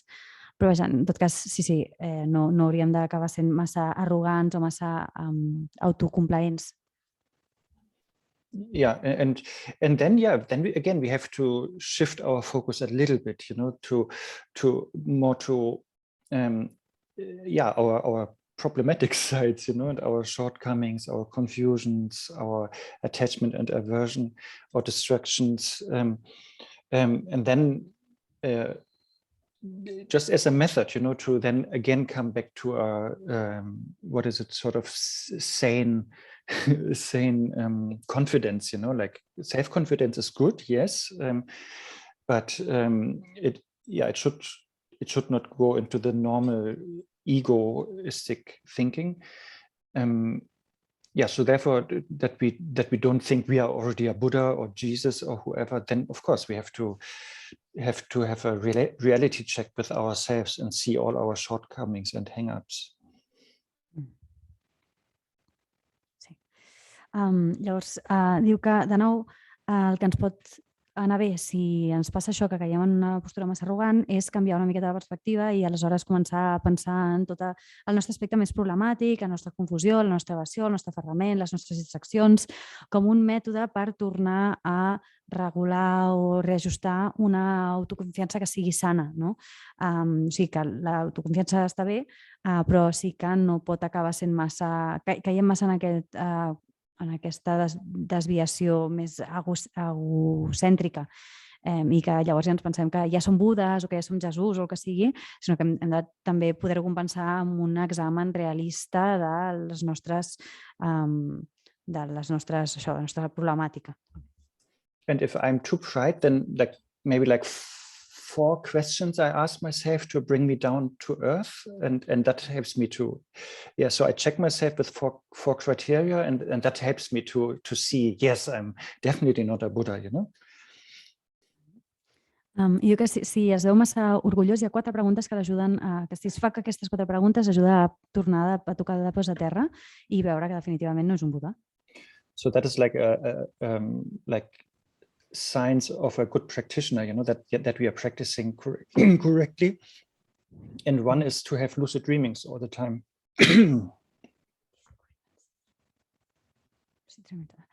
Sí, llavors aquests són els senyals d'un bon practicant i un d'aquests és tenir somnis lúcids tota l'estona. And this other thing is in day life that we have that we see everything as an illusion, and nothing so important. I en la vigília veure tot com una il·lusió i que no sigui res tan important. And the third thing is that we are that compassion is our default answer, sort of. Que la compassió sigui la nostra resposta a tot. So that whatever is happening, our reaction is compassion and love, and not anger, jealousy, attachment, aversion, fear, and hope. O sigui, que la compassió sigui la nostra primera reacció a tot el que passa, que no sigui mai la ira, la por, l'aversió, el gelos, l'esperança. And the fourth one is being flexible, like always, and never getting rigid or tight, but very elastic. I el quart senyal seria ser flexible, o sigui, mai tornar-se rígid o tens, sinó sempre ser com molt elàstic. So if I compare myself with these 4, then I see, okay, I have the Buddha nature, but there's still a lot of job to do, Jo que si es compara a si mateix amb aquests 4 paràmetres, pot dir, sí, tinc naturalesa búdica, però igualment hi ha molta feina a fer. And maybe we can compare that with what Longchenpa said, and then we really take a break. Després diu que això podem comparar-ho amb el que diu Longchenpa i després fer la pausa. He said we should be happy and sad with our practice. I que diu que hauríem d'estar contents i tristos amb la nostra pràctica. So in that case now we should be happy that we have the Buddha nature, but then on the other hand we also should be sad because realistically we have a lot of defilements. O sigui, que ens hem de sentir contents perquè tenim la naturalesa búdica, però alhora hem d'estar tristos perquè de manera realista tenim molts enfosquiments. But Longchenpa was applying it more to the practice, so we should be happy and joyful with our practice. That keeps us going. But then on the other hand, we should not be proud, but sad about the practice because we know we could really do it better, you know. I l'Onxempa això ho estava aplicant més directament a la pràctica i deia que d'alguna manera hem d'estar contentes i alegres amb la pràctica que fem, però alhora hem d'estar tristes perquè sabem que podríem fer-ho molt millor. Okay, 15 minutes break, is that okay? Li farem un break de 15 minuts. And then we have 45 more minutes to talk about the third part of chapter 7 on how to develop diligence. I després després farem tindrem 45 minuts després per fer la tercera part d'aquest capítol que parla de com desenvolupar la diligència. Okay, gracias. Thank you. Thank you. See you at 9:15, okay? Yes.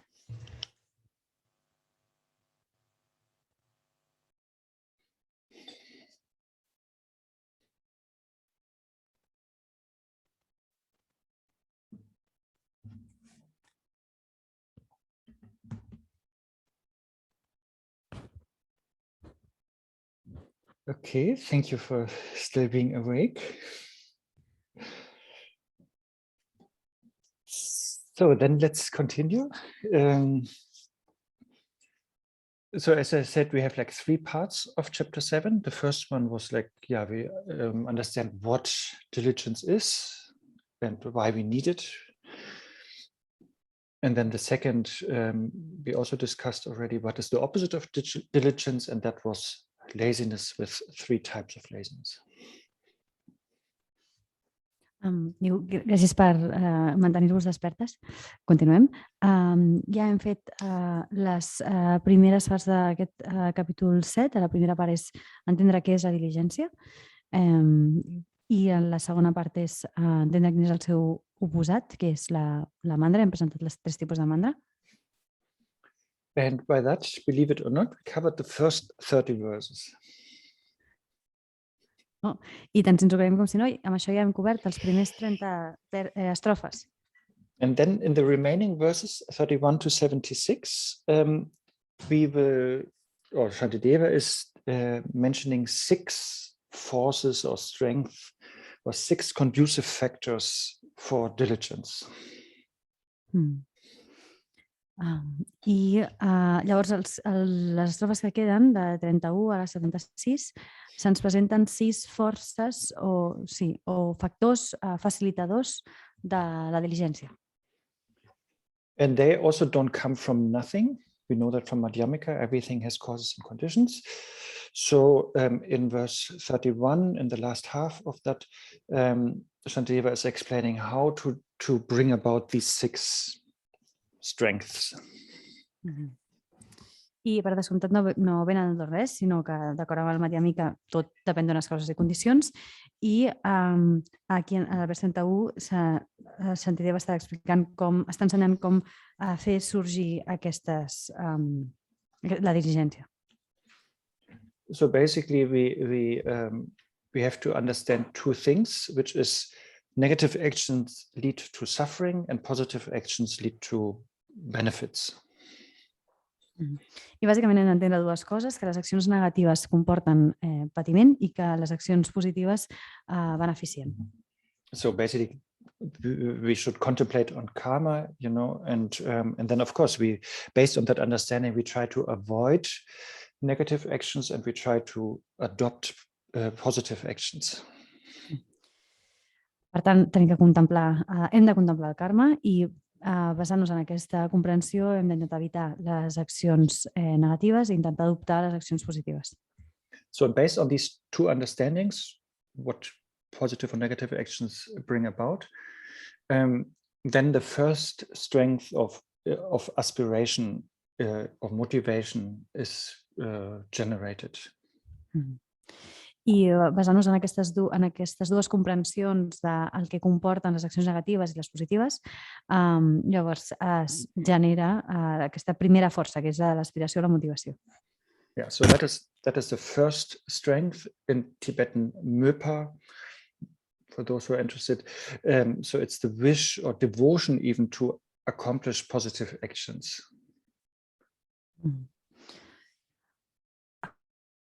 I aquesta seria la primera força, en tibetà Mepa, per qui li interessi, i aquesta consistiria en el desig o fins i tot la devoció de dur a terme accions virtuoses, positives.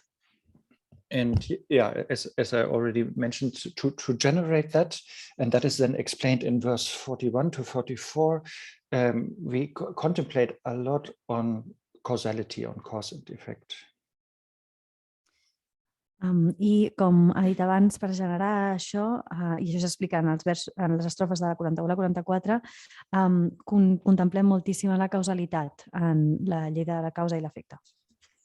And yeah, but basically it's always like there are different permutations. You know, we do something with a good motivation, and we then so we do something with a certain motivation, and then we do a certain act, and then afterwards we have a certain feeling about it.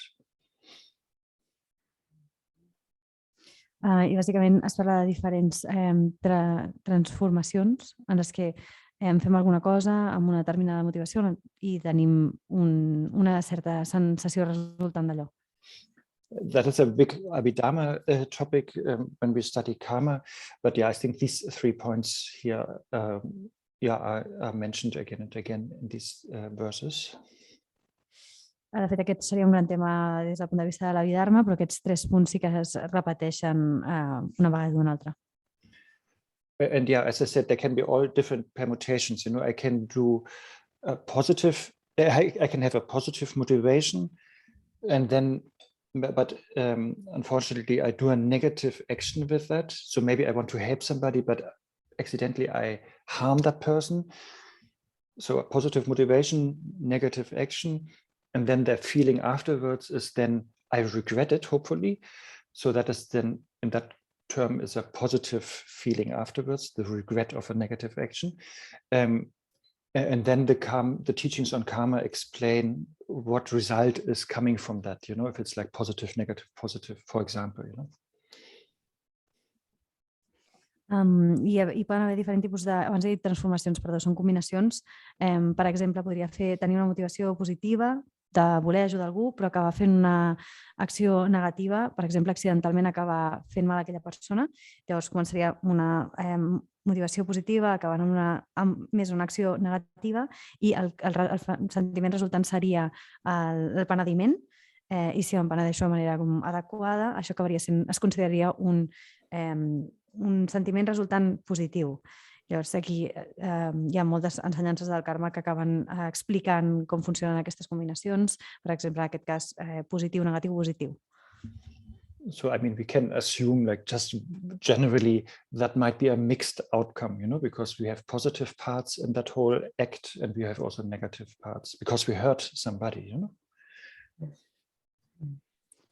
I el que sí que podem assumir és que tenim una combinació, una barreja tant d'accions positives com negatives. And that could, for example, they say that because of the good motivation we have had, so maybe then we get a good rebirth, like if you just do it very classically, but then within that good rebirth we have negative experiences. So maybe we become a human, but we have a lot of sicknesses, you know, that kind of idea. I per tant, resultant d'aquest tipus de barreges, per exemple, pot ser que per haver tingut una bona motivació acabem tenint un bon renaixement, utilitzant els exemples més clàssics, podria ser un renaixement humà, però en aquest renaixement tenim moltes experiències negatives, com podrien ser moltes malalties. And could be, of course, the other way around. We have maybe we even have a neutral motivation, but then we do something we do something negative, but then we so much regret it and we so much are determined to never do that again, and maybe apologetic and so on. So it started negative, but it really ends up very strongly positive. And then again, we have another mixed karmic result out of that. I per descomptat podria ser a la inversa, podríem començar amb una motivació més neutra i acabàvem fent alguna cosa que fos negativa, però al final acabar desenvolupant tantíssim penediment i determinació de no tornar mai més a fer una cosa com aquesta que acabéssim amb un resultat molt positiu. Llavors, d'aquest tipus de combinació, per exemple, això seria un exemple d'un altre resultat kàrmic barrejat. And so then the classic example is, okay, the motivation was negative, the action was negative. Therefore, yes, we have a negative rebirth, let's say as an animal. But then because the completion, the feeling afterwards was so positive, therefore then within that negative rebirth, we have a lot of positive experiences. Maybe we are the dog of psychiatrician, something like that. I un exemple clàssic seria, per exemple, hem fet accions, tenim accions que hem començat amb una mala motivació amb una acció negativa i acabem tenint un resultat negatiu com seria un renaixement com a animal, però d'una d'aquestes combinacions acabem aquesta cadena amb una sensació molt positiva, llavors en aquest mateix renaixement podríem tenir experiències molt positives, com seria, per exemple, ser el gos de Sakyatrichen. And and then of course it could be very clear, like all three are negative or all three are positive, and then the result is of course accordingly, but even stronger in that case. If everything is negative, it's a really strong negative result, and if everything is positive, really strong positive result. I per descomptat no sempre són combinacions així barrejades, sinó que podrien donar-se alguna en què de motivació com acció, com resultats són negatius, com sensació posterior són negatius o tots positius, i llavors evidentment el resultat serà amb més força negatiu o més força positiu. And negative and positive is of course not so dogmatically, but it's just, is it altruistic or is it egoistic? That egoistic is the negative here and altruistic is the positive. I aquí negatiu i positiu no és que siguin conceptes tan dogmàtics, sinó que ens estem referint bàsicament a si és altruista o més aviat egocèntric. Egocèntric. Llavors el negatiu seria més egocèntric i positiu més altruista. Yeah, and karmically speaking, the feeling that we have afterwards, after the action, that is super important, like if I accidentally step on a lizard, and then I totally regret it, that I killed it, then of course that changes the whole thing. That is then, that regret is so positive, and that is really important. I parlant en termes kàrmics, la sensació que tenim després de cometre una acció és superimportant. Per exemple, si per error accidentalment acabo trepitjant una sangonera i la mato i tinc un penediment molt fort que surt d'això, al final el resultat pot ser molt positiu. But it can also be... Perdó. Sorry? Era sargantana, no sangonera, perdó. Yeah? Yes.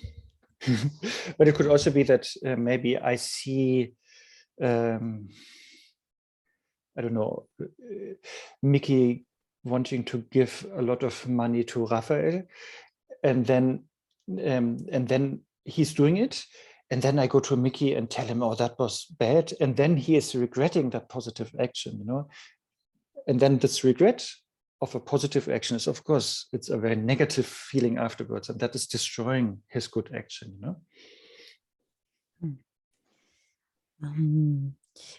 O si, per exemple, ell veu que el Mickey vol donar-li molts diners al Rafa i veu que ho està fent, i llavors ell apareix i diu que això està molt malament, llavors el Mickey se n'acaba penedint molt fort, llavors tot aquest penediment tan fort d'un acte positiu acabaria sent una sensació posterior negativa que podria destruir l'acció positiva que ha posat en marxa.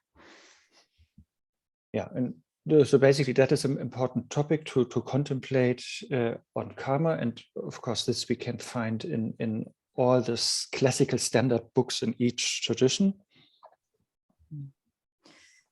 I per descomptat és bàsicament molt important contemplar en el karma, i això ho podem trobar en tots els llibres clàssics de cada tradició. Yeah, like in the Sakya tradition, we can read in it in Clarifying the Sage's Intent by Sakya Pandita. Per exemple, a tradició Sakya podem trobar aclarint l'empresa del savi o l'intent del savi, que és de Sakya Pandita. Or in Nyingma tradition, we can use Jigme Lingpa's treatises or Patrul Rinpoche's Word of My Perfect Teacher. There's also an exact explanation, you know, how the outer environment is caused by what kind of karma or motivation. Sí.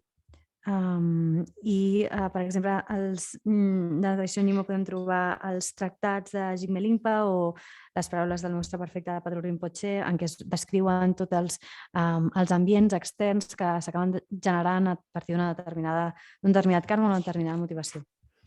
And in Kachi, we have Gampopa's Jewel Ornament of Liberation, where that is also explained very nicely. I en la tradició Kagyu trobem també l'ornament de la lliberació de Gampopa, on també s'explica molt bellament això. And in Geluk, of course, Tsongkhapa's Lamrim text. I en la tradició Geluk, per descomptat, dels textos de Tsongkhapa.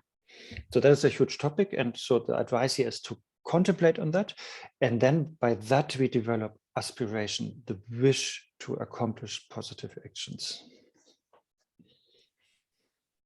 Això, per descomptat, és un tema molt gran i, en tot cas, el consell és contemplar el karma i així desenvolupar l'aspiració o el desig de dur a terme accions positives. And that is the first conducive factor or strength to develop diligence. And then we come to the second. Aquesta seria la primera força o el primer factor favorable per desenvolupar la diligència. Arribem al segon. And the second is called like steadfastness or firmness or self-confidence, we can also say. I la segona s'anomena fermesa o també es podria anomenar autoconfiança. And that is that is again, of course, a good antidote against inferiority complex, you know, because we learn to have self-confidence. So that is explained here also. I això, per descomptat, també és un bon antídot per combatre el complex d'inferioritat, perquè desenvolupem autoconfiança, com ja hem dit. And now we are already verse 46, and there are like three types or self-confidence in terms of three things. Llavors ara ja estem a l'estrofa 46 i aquí es pot parlar de tres tipus d'autoconfiança. Things is always so eloquent, that term. Anyway, so self-confidence in regards to the task, you know, that we know, yes, I have the confidence that I can do that project. I el primer refereix a la tasca, o sigui, tinguem l'autoconfiança que sí que podem fer el que ens estem proposant. And of course, for that we check properly first, you know, and see if we can do that. And I think most of the time, yeah, we can see that if we invest some time and effort and have the willingness, then we can do it. I llavors, per descomptat, hem de preguntar-nos, hem de comprovar si realment ho podem fer i la major part de vegades veurem que sí, invertim suficient temps, esforç i tenim ganes de fer-ho, llavors probablement ho puguem fer. And then the second is let's be there first. So we check sort of if we can do it, and also if it's worthwhile to do it, and if this both is coming together, then yeah, we should really do it. Otherwise, we leave it alone. Llavors el que hem de preguntar-nos és si, per una banda, si ho podem fer i l'altra, si el que ens estem proposant val l'esforç. Llavors, si aquestes dues coses es donen, llavors això, endavant. But for Shantideva and also Tsongtse Khyentse, which is saying that a couple of times, once we have started such a positive task, you know, positive project, then better not withdraw, but really bring it to a completion, because otherwise we create this habit of always doing things incompletely. I aquí Shantideva, i també ho diu moltes vegades un Arne Schelling potser, diu que quan comencem una cosa que és positiva, el millor és llavors no deixar-la anar, no deixar-la a mitges, sinó acabar acomplint-la, completant-la, perquè si no estem generant aquest hàbit de deixar les coses a mitges. And that is also explained in verse 48, that habit is really like destructive, if we create the habit of never finishing something. I també s'explica aquí en l'estrofa 48, es diu que aquest hàbit és molt destructiu, aquesta tendència a no acabar les coses. And then, if we just jump to the next project, which also we only do half-heartedly and leave it in the middle, then nothing is really accomplished, and we get really weak, and it will be a strong habit that is difficult to break.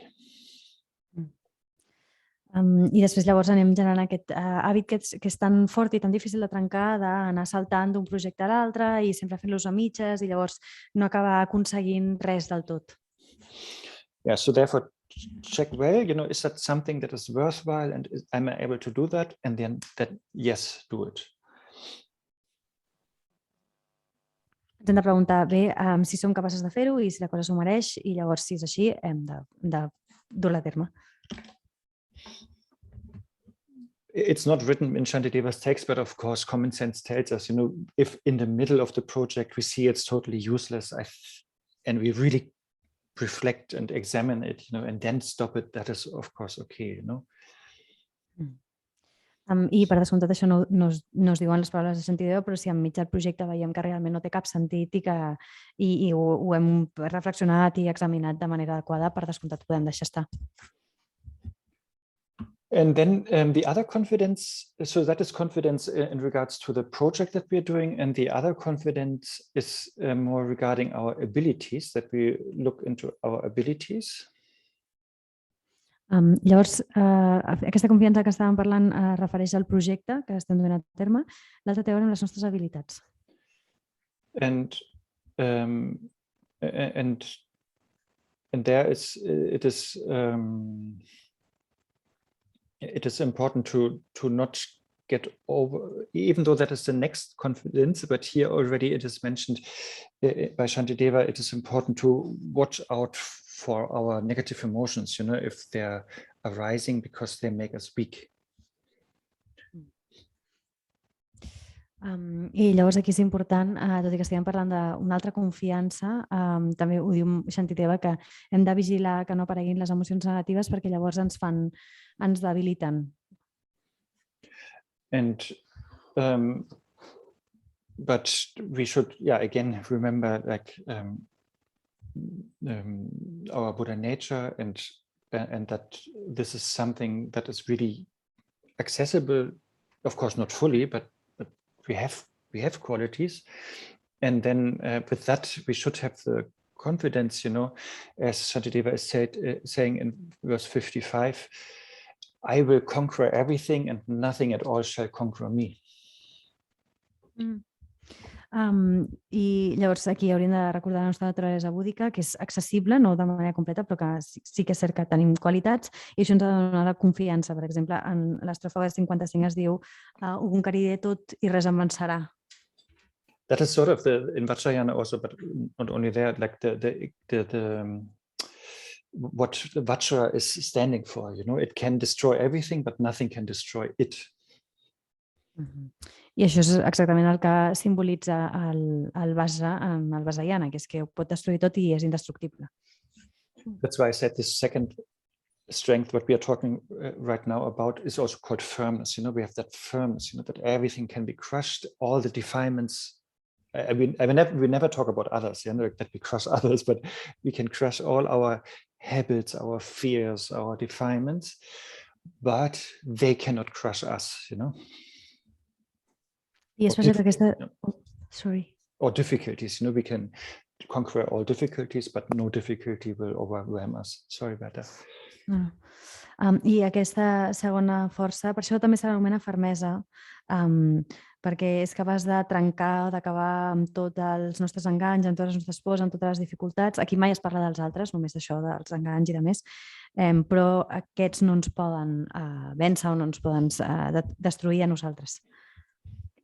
And that is also if we look at the words arhat or what is it, Muni, I think, from Buddha.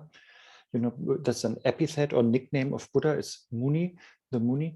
So Arhat and Muni also have this victorious or connotation, or that one is able to do things, you know.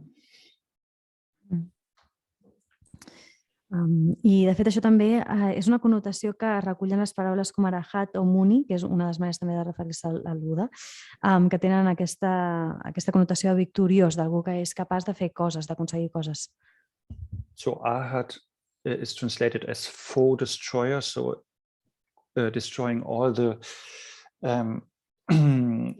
negative emotions, and Muni means the able one, or sometimes Buddha is also called the victorious one for the same reason.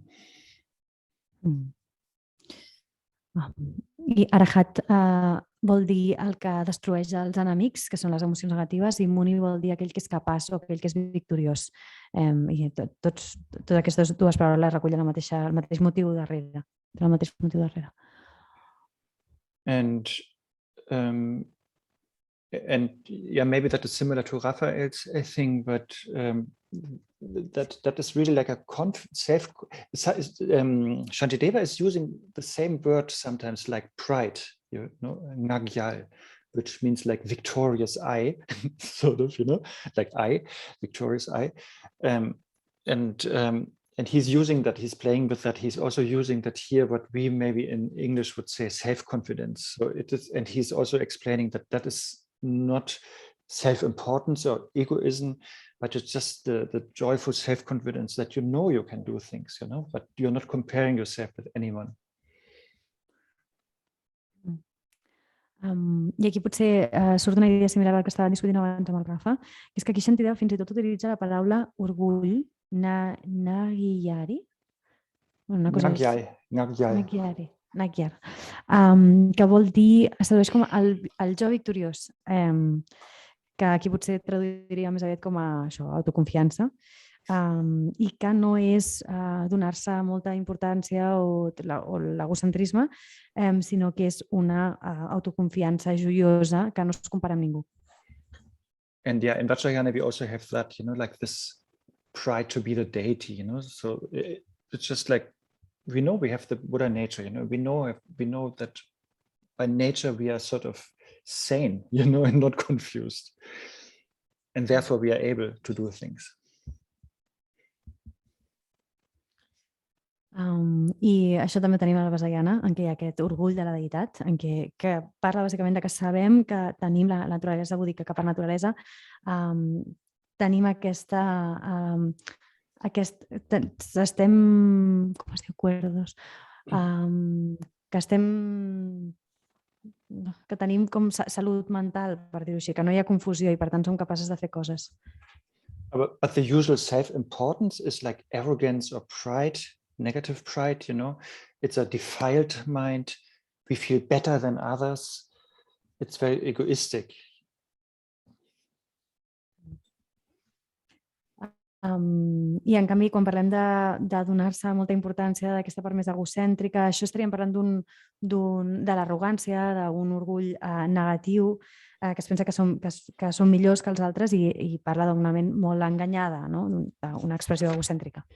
And the self-confidence, yeah, that's much more clarity and just knowing the truth, you know, that we have the qualities, you know, like, I mean, but without defilement, you know, I mean, we see that without defilement. Però aquí estem parlant d'una autoconfiança que és senzillament que veu amb claredat la veritat, que és que tenim aquestes qualitats més enllà dels enganys. And that also helps us then to have the third type of confidence here. We are still talking about steadfastness or firmness, but or self-confidence. And the third type here is that we have the confidence that we can overcome all negative emotions and defilements. I aquí arribem al tercer tipus de confiança, que seguim dintre d'aquesta idea de la fermesa o de l'autoconfiança, que és la confiança que tenim la capacitat de vèncer totes les emocions negatives i els enganys. So like, for example, in verse 60, we should feel like a lion among foxes, not afraid, like these foxes, these emotions, negative emotions or difficulties or dangerous situations, no problem, because we have the self-confidence of being Buddha by nature. Per exemple, en l'estrofa 60 es diu que hem de ser com un lleó entre guineus, no? Que les guineus són aquestes emocions negatives o situacions difícils, perilloses o les dificultats, però no hi ha problema perquè tenim la certesa de ser budes per naturalesa. And therefore it says here also in the same verse 60, I will not be affected by the disturbing host like, or disturbing group, of negative emotions. I will not be disturbed by that. I aquí també es diu, en la mateixa estrofa es diu no em veuré alterat per la multitud d'emocions aflictives. And that is of course important when we are like, what is meant here also with dangerous situation is like if we are in the middle of a group of people, for example, that can be dangerous. I aquí és important que entenguem el que s'està volent dir, per exemple, per una situació perillosa, que potser està enmig d'un grup de persones. Because maybe they all are very beautiful and handsome and then very attractive, and then we have a lot of desire, or attachment. That is dangerous, if you're in the middle of many beautiful and sexy people. Perquè tota aquesta gent que ens envolta podria ser molt bella i molt sexy i per tant despertar molt desig i molt aferrament, i això seria una situació perillosa. And the same is of course the opposite. If it's a group of very mean or nasty or hateful people, then of course that can create irritation and anger in ourselves. So both type of groups or people is dangerous in the sense that we easily get negative emotions. So therefore we have to be like the lion, if these foxes, like dangerous situations or negative emotions arise. I també es podria indicar el mateix, però al revés, no? Que estiguessin moltes de persones molt desagradables, molt mesquines, molt odioses, i que això fes que sorgís a nosaltres molta aversió, molt enfado i molta irritació. I per tant aquesta situació com l'anterior podrien ser situacions perilloses perquè fan que de manera molt fàcil surtin a nosaltres emocions negatives, i per tant hem de ser com un lleó en aquestes situacions entre guineus. Les guineus són aquestes situacions perilloses o les emocions negatives. And also Buddha is called like the lion among humans, because of that fearlessness and strength and self-confidence. Per això també s'anomena el Buda un lleó entre els homes, volent indicar aquest coratge, aquesta força i aquesta autoconfiança. And like we do like to do New Year's resolutions, we can do that every day, like a New Day's resolution in the morning, like today I will not give in to negative emotions, or something like that, that we have that firmness in our mind, that we protect our mind. I de la mateixa manera que prenem resolucions o compromisos del nou any, de l'any nou, això ho podem fer també cada dia, generant les mateixes resolucions i dir, per exemple, despertar-nos, no cediré a les emocions negatives o coses així per tenir una ment determinada i per protegir la nostra ment. Okay, that was about the second strength that helps us to develop diligence. So first was aspiration or motivation. Second was steadfastness, firmness, or self-confidence. Llavors estàvem en la segona força per desenvolupar diligència, la primera aspiració, i la segona seria aquesta fermesa o aquesta autoconfiança. And then the third one is joy, and that is explained in verse 63 to 66. I la tercera d'aquestes forces és la joia, que s'explica en les estrofes 63 a 66. And yeah, it's already in the definition of diligence that it should be joyful or enthusiastic. And therefore, yeah, here it is really about practicing virtue with enthusiasm. You know, we are really happy to do that with all our heart. I, de fet, aquesta idea de la joia ja es troba en la mateixa definició de la diligència, que és que hi ha aquest aspecte d'entusiasme o de joia. I aquí es parla d'això, de practicar la virtut, sentir-nos molt contentes, molt felices de tot cor. But important, Shantideva is saying that, and Khenze Rinpoche is also repeating that often. Yeah, we should not expect a positive result. You know, we should do our best, but not, yeah, don't have these expectations. I això ho diu també Khenze Rinpoche, diu que no hem de tenir expectatives de resultat, o sigui que hem de poder fer-ho tan bé com puguem, però no tenir aquestes expectatives de resultat.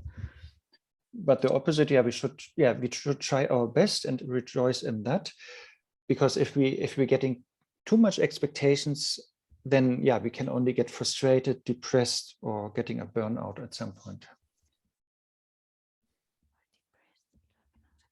I el que hem de fer, per tant, és intentar fer-ho tan bé com puguem i després gaubar-nos-en, perquè si ens fixem massa o estem massa obsessionats per aquestes expectatives de resultats, potser que acabem bàsicament amb molta frustració i desanimats.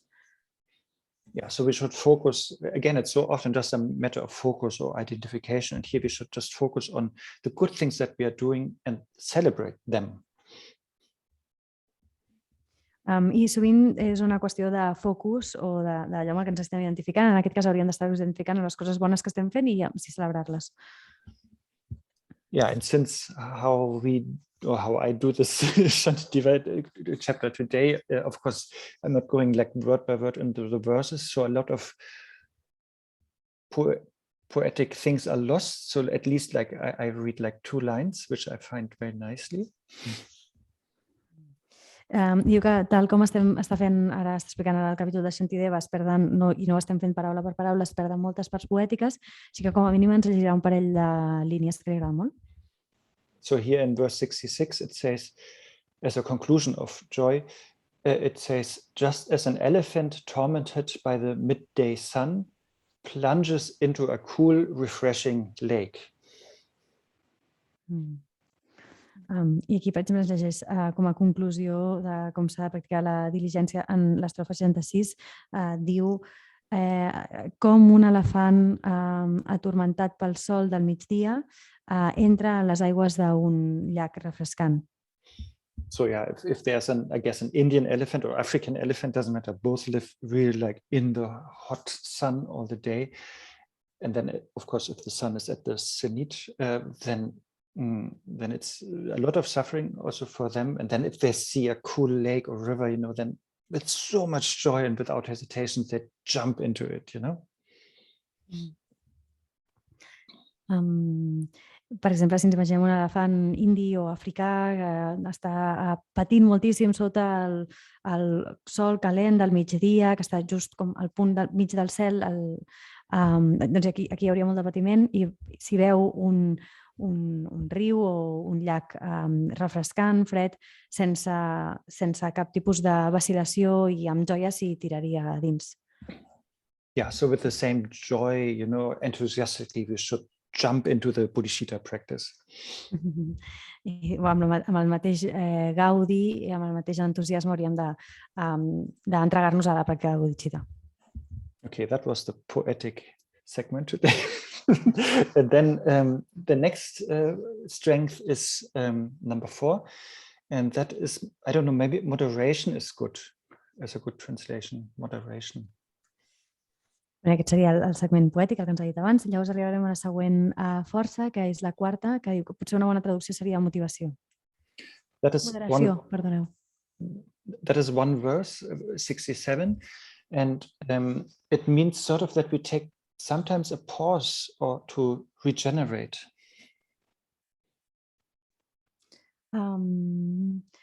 I després això es presenta en l'estrofa 67, en què es diu que sempre hi ha alguna cosa que ens fa degenerar. like if it's a big project, then sometimes it's necessary to take a break, and then regenerate our physical body, or physical energy. Perdoneu, és a força de tant en tant, per exemple, aturar-se i poder-se regenerar. Per exemple, diu que amb el cos també cal que de tant en tant ens aturem i ens regenerem. And maybe also regenerate our heart, if we got disheartened or discouraged because of whatever, I també a vegades regenerar el nostre cor si hem perdut força, si hem perdut coratge o ens hem desanimat. And but with the idea to continue the project later, but with much more vigor, that word, like with much more virya, strength. Amb la idea de poder reprendre el projecte al que ens estàvem dedicant, però després amb molt més vigor, amb molta més virya, amb molta més força. That's maybe also could be like a power nap, during the day, so that afterwards we are more fit, Vale. Que podria ser com una migdiada, mig al dia, i que després ens sentim molt més enèrgics. But Emilia, of course, not like a 5 hours power nap, but like 20 minutes. Però, evidentment, no una migdiada de 5 hores, sinó de 20 minuts. Or whatever, get a massage or have a nice coffee or whatever, whatever helps, to regenerate, take a break, really leave the project aside, just to be more fit and more, energized, I don't know, stronger back to the project. O fer qualsevol cosa, o fer rebre un massatge, o prendre un bon cafè, o el que sigui per regenerar-nos, per deixar el projecte de banda una estona i després sentir-nos amb més força, amb més energia per poder-lo reprendre. And the trick is to notice that early enough, before we get frustrated or sick or exhausted, so that we do this break or this pause even before that problem starts, I aquí el truc està en adonar-nos d'aquesta necessitat d'aturar-nos abans de sentir-nos massa frustrats o cremats o esgotats. O sigui, adonar-nos una mica abans de que el problema que s'hagi fet gran. And of course, we should be honest with ourselves that we really only take a break when it's really necessary and not because we are lazy or just, or complacent, I per descomptat hem de ser honestes amb nosaltres mateixes i decidir només fer pauses o només fer descansos quan és realment necessari i no perquè som mandroses o autoindulgents. And then once we finish the project, that is also still part of that strength of moderation. Then we should not get stuck on it, and like I think in English we say like rest on our laurels, something like that, that you are not then just be proud about having done that, but you just let it go and do the next project, No, però ho dic en català. Però ho dic en català, no? Recrear-se en l'èxit o així. Llavors, després ja quan un cop s'ha acabat el projecte, i això encara forma part d'aquesta força de la moderació, és important que no ens quedem fixats en aquest projecte, que no ens estiguem recreant-nos en aquest èxit, sinó que passem al següent.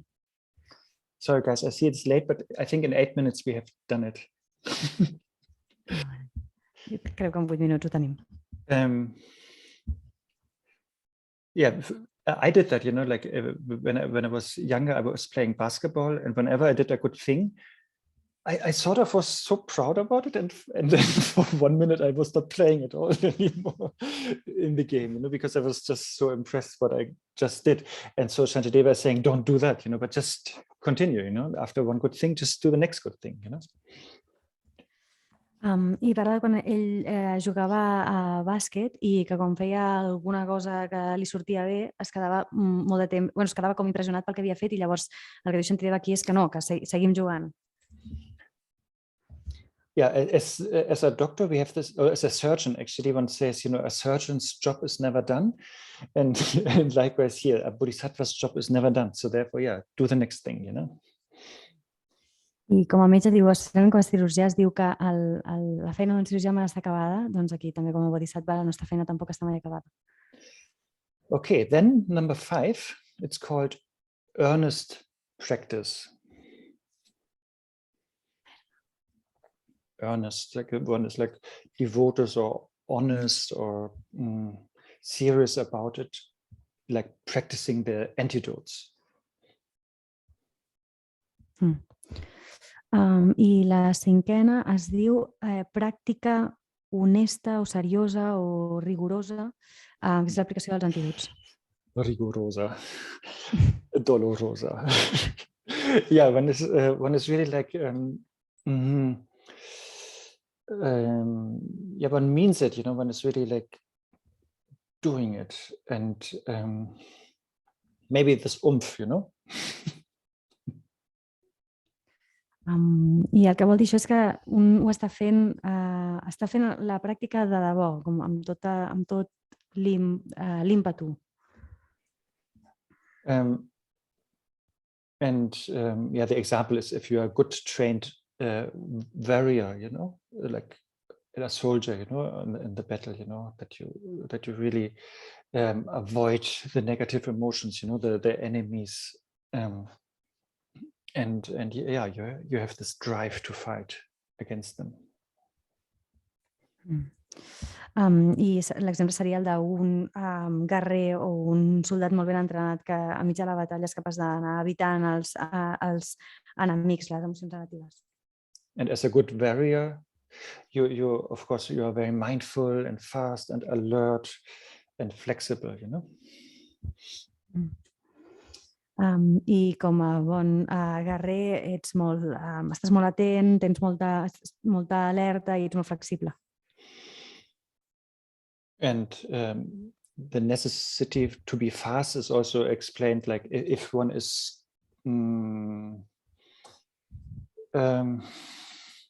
maybe getting a tick, this small insect where you get Lyme disease, borreliosis.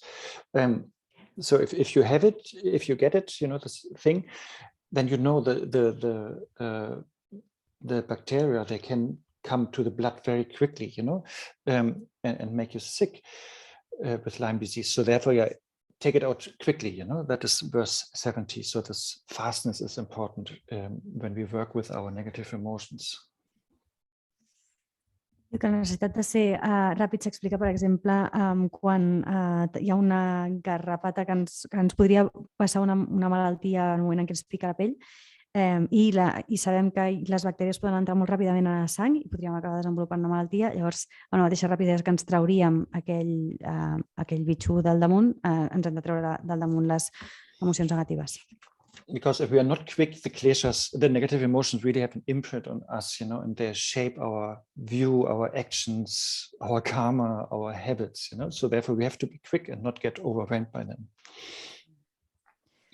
I això és hem de ser ràpids per intentar que els kleshas no deixin una petjada massa forta i no donin forma a la nostra visió, als nostres hàbits, al nostre karma. And so basically we practice like the longevity practice of mindfulness and clarity and the short-livity practice of negative emotions,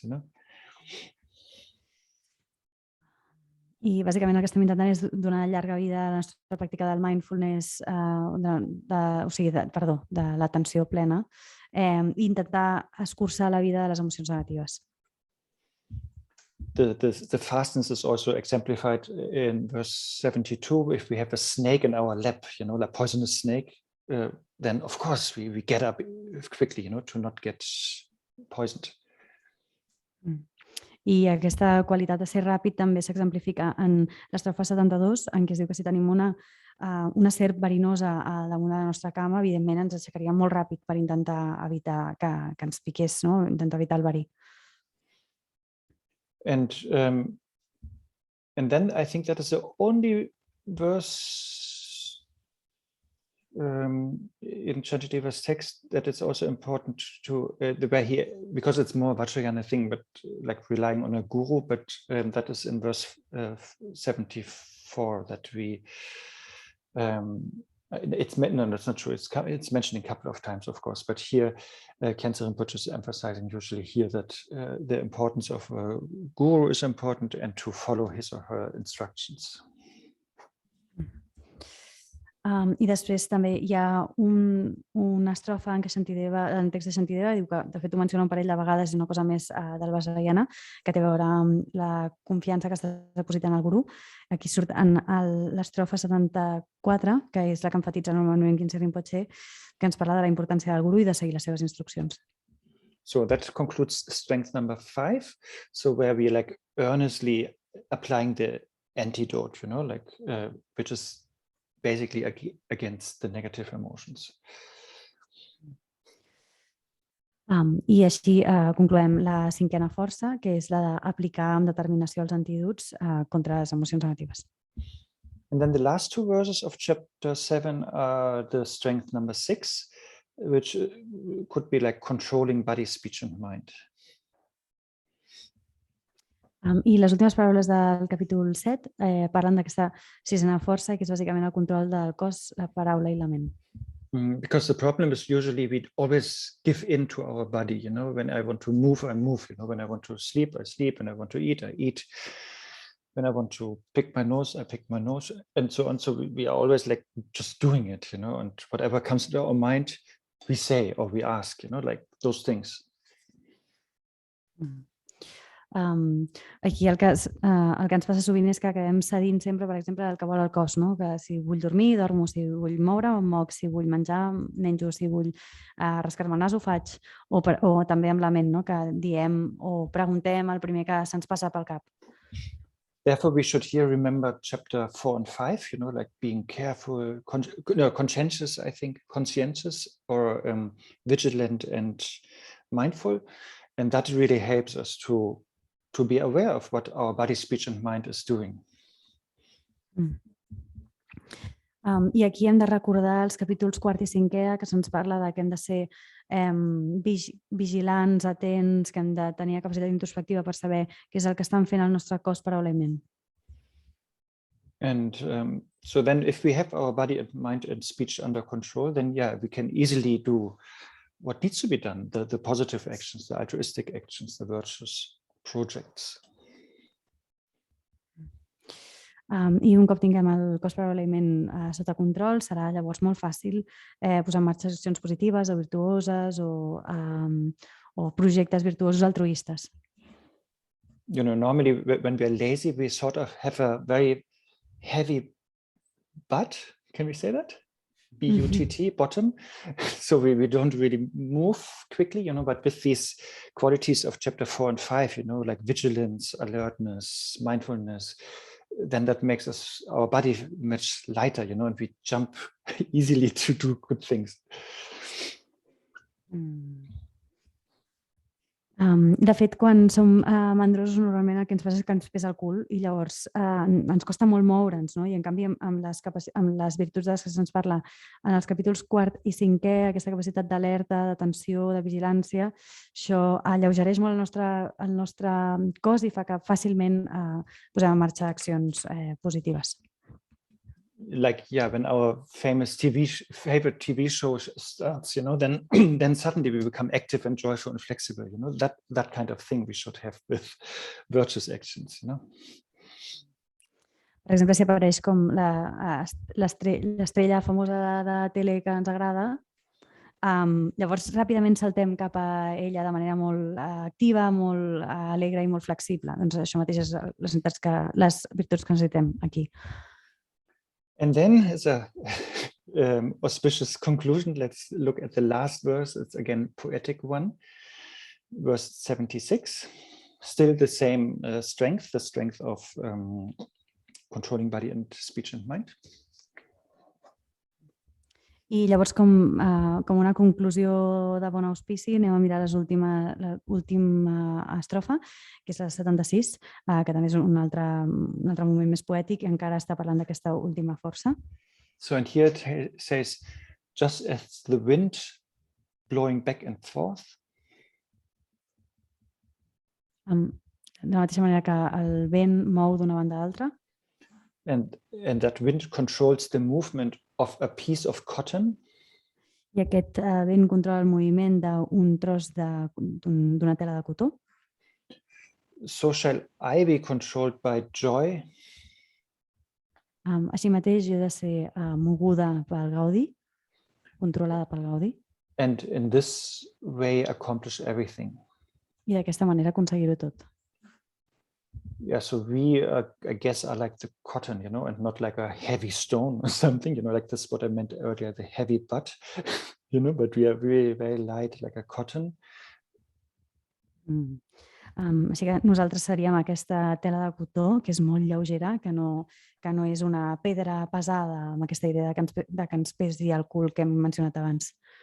And then the wind is sort of this, our joyful heart, that is controlling our body, speech and mind. I el vent seria el nostre cor alegre que està controlant el nostre cos, paraula i ment. Yeah, and by that our body, speech and mind becomes much more light and much more flexible, and it's very easy to do compassionate things for others. I d'aquesta manera el nostre cos, paraula i ment es tornen molt més lleugers i més flexibles i és molt més fàcil fer coses compassives pels altres. And that concludes that is then called controlling body, speech and mind, this having this flexibility, this workability, that body, speech and mind become workable, and very light. That is the sixth strength. I així acabem aquesta última, la sisena força, que té a veure amb controlar cos, paraula i ment per tal que es tornin molt flexibles i molt treballables i molt lleugers. Okay, that's it. Sorry, it's late. We can discuss more tomorrow, but I think now, without attachment to sleep, it's still maybe time to sleep. Em diu que potser és una mica tard, que potser ja parlarem o farem preguntes més aviat demà i que ara, sense aferrament al dormir, potser estaria bé de tota manera anar a dormir. Yeah, and that sort of concludes chapter 7, and I hope you got the essence of it. Thank you. Això conclou el capítol 7è i que espera que així hagin pogut agafar-ne l'essència. Yeah, and thanks to Kasavirupa to organize that, and thank you especially also Berta for translating it so nicely and quickly. Thank you, Arno. See you tomorrow. Thank you very much. Thank you all, and then we see each other tomorrow at 10 a.m. Spanish time, German time, French time. Okay, thank you all, and take good care. Thank you very much.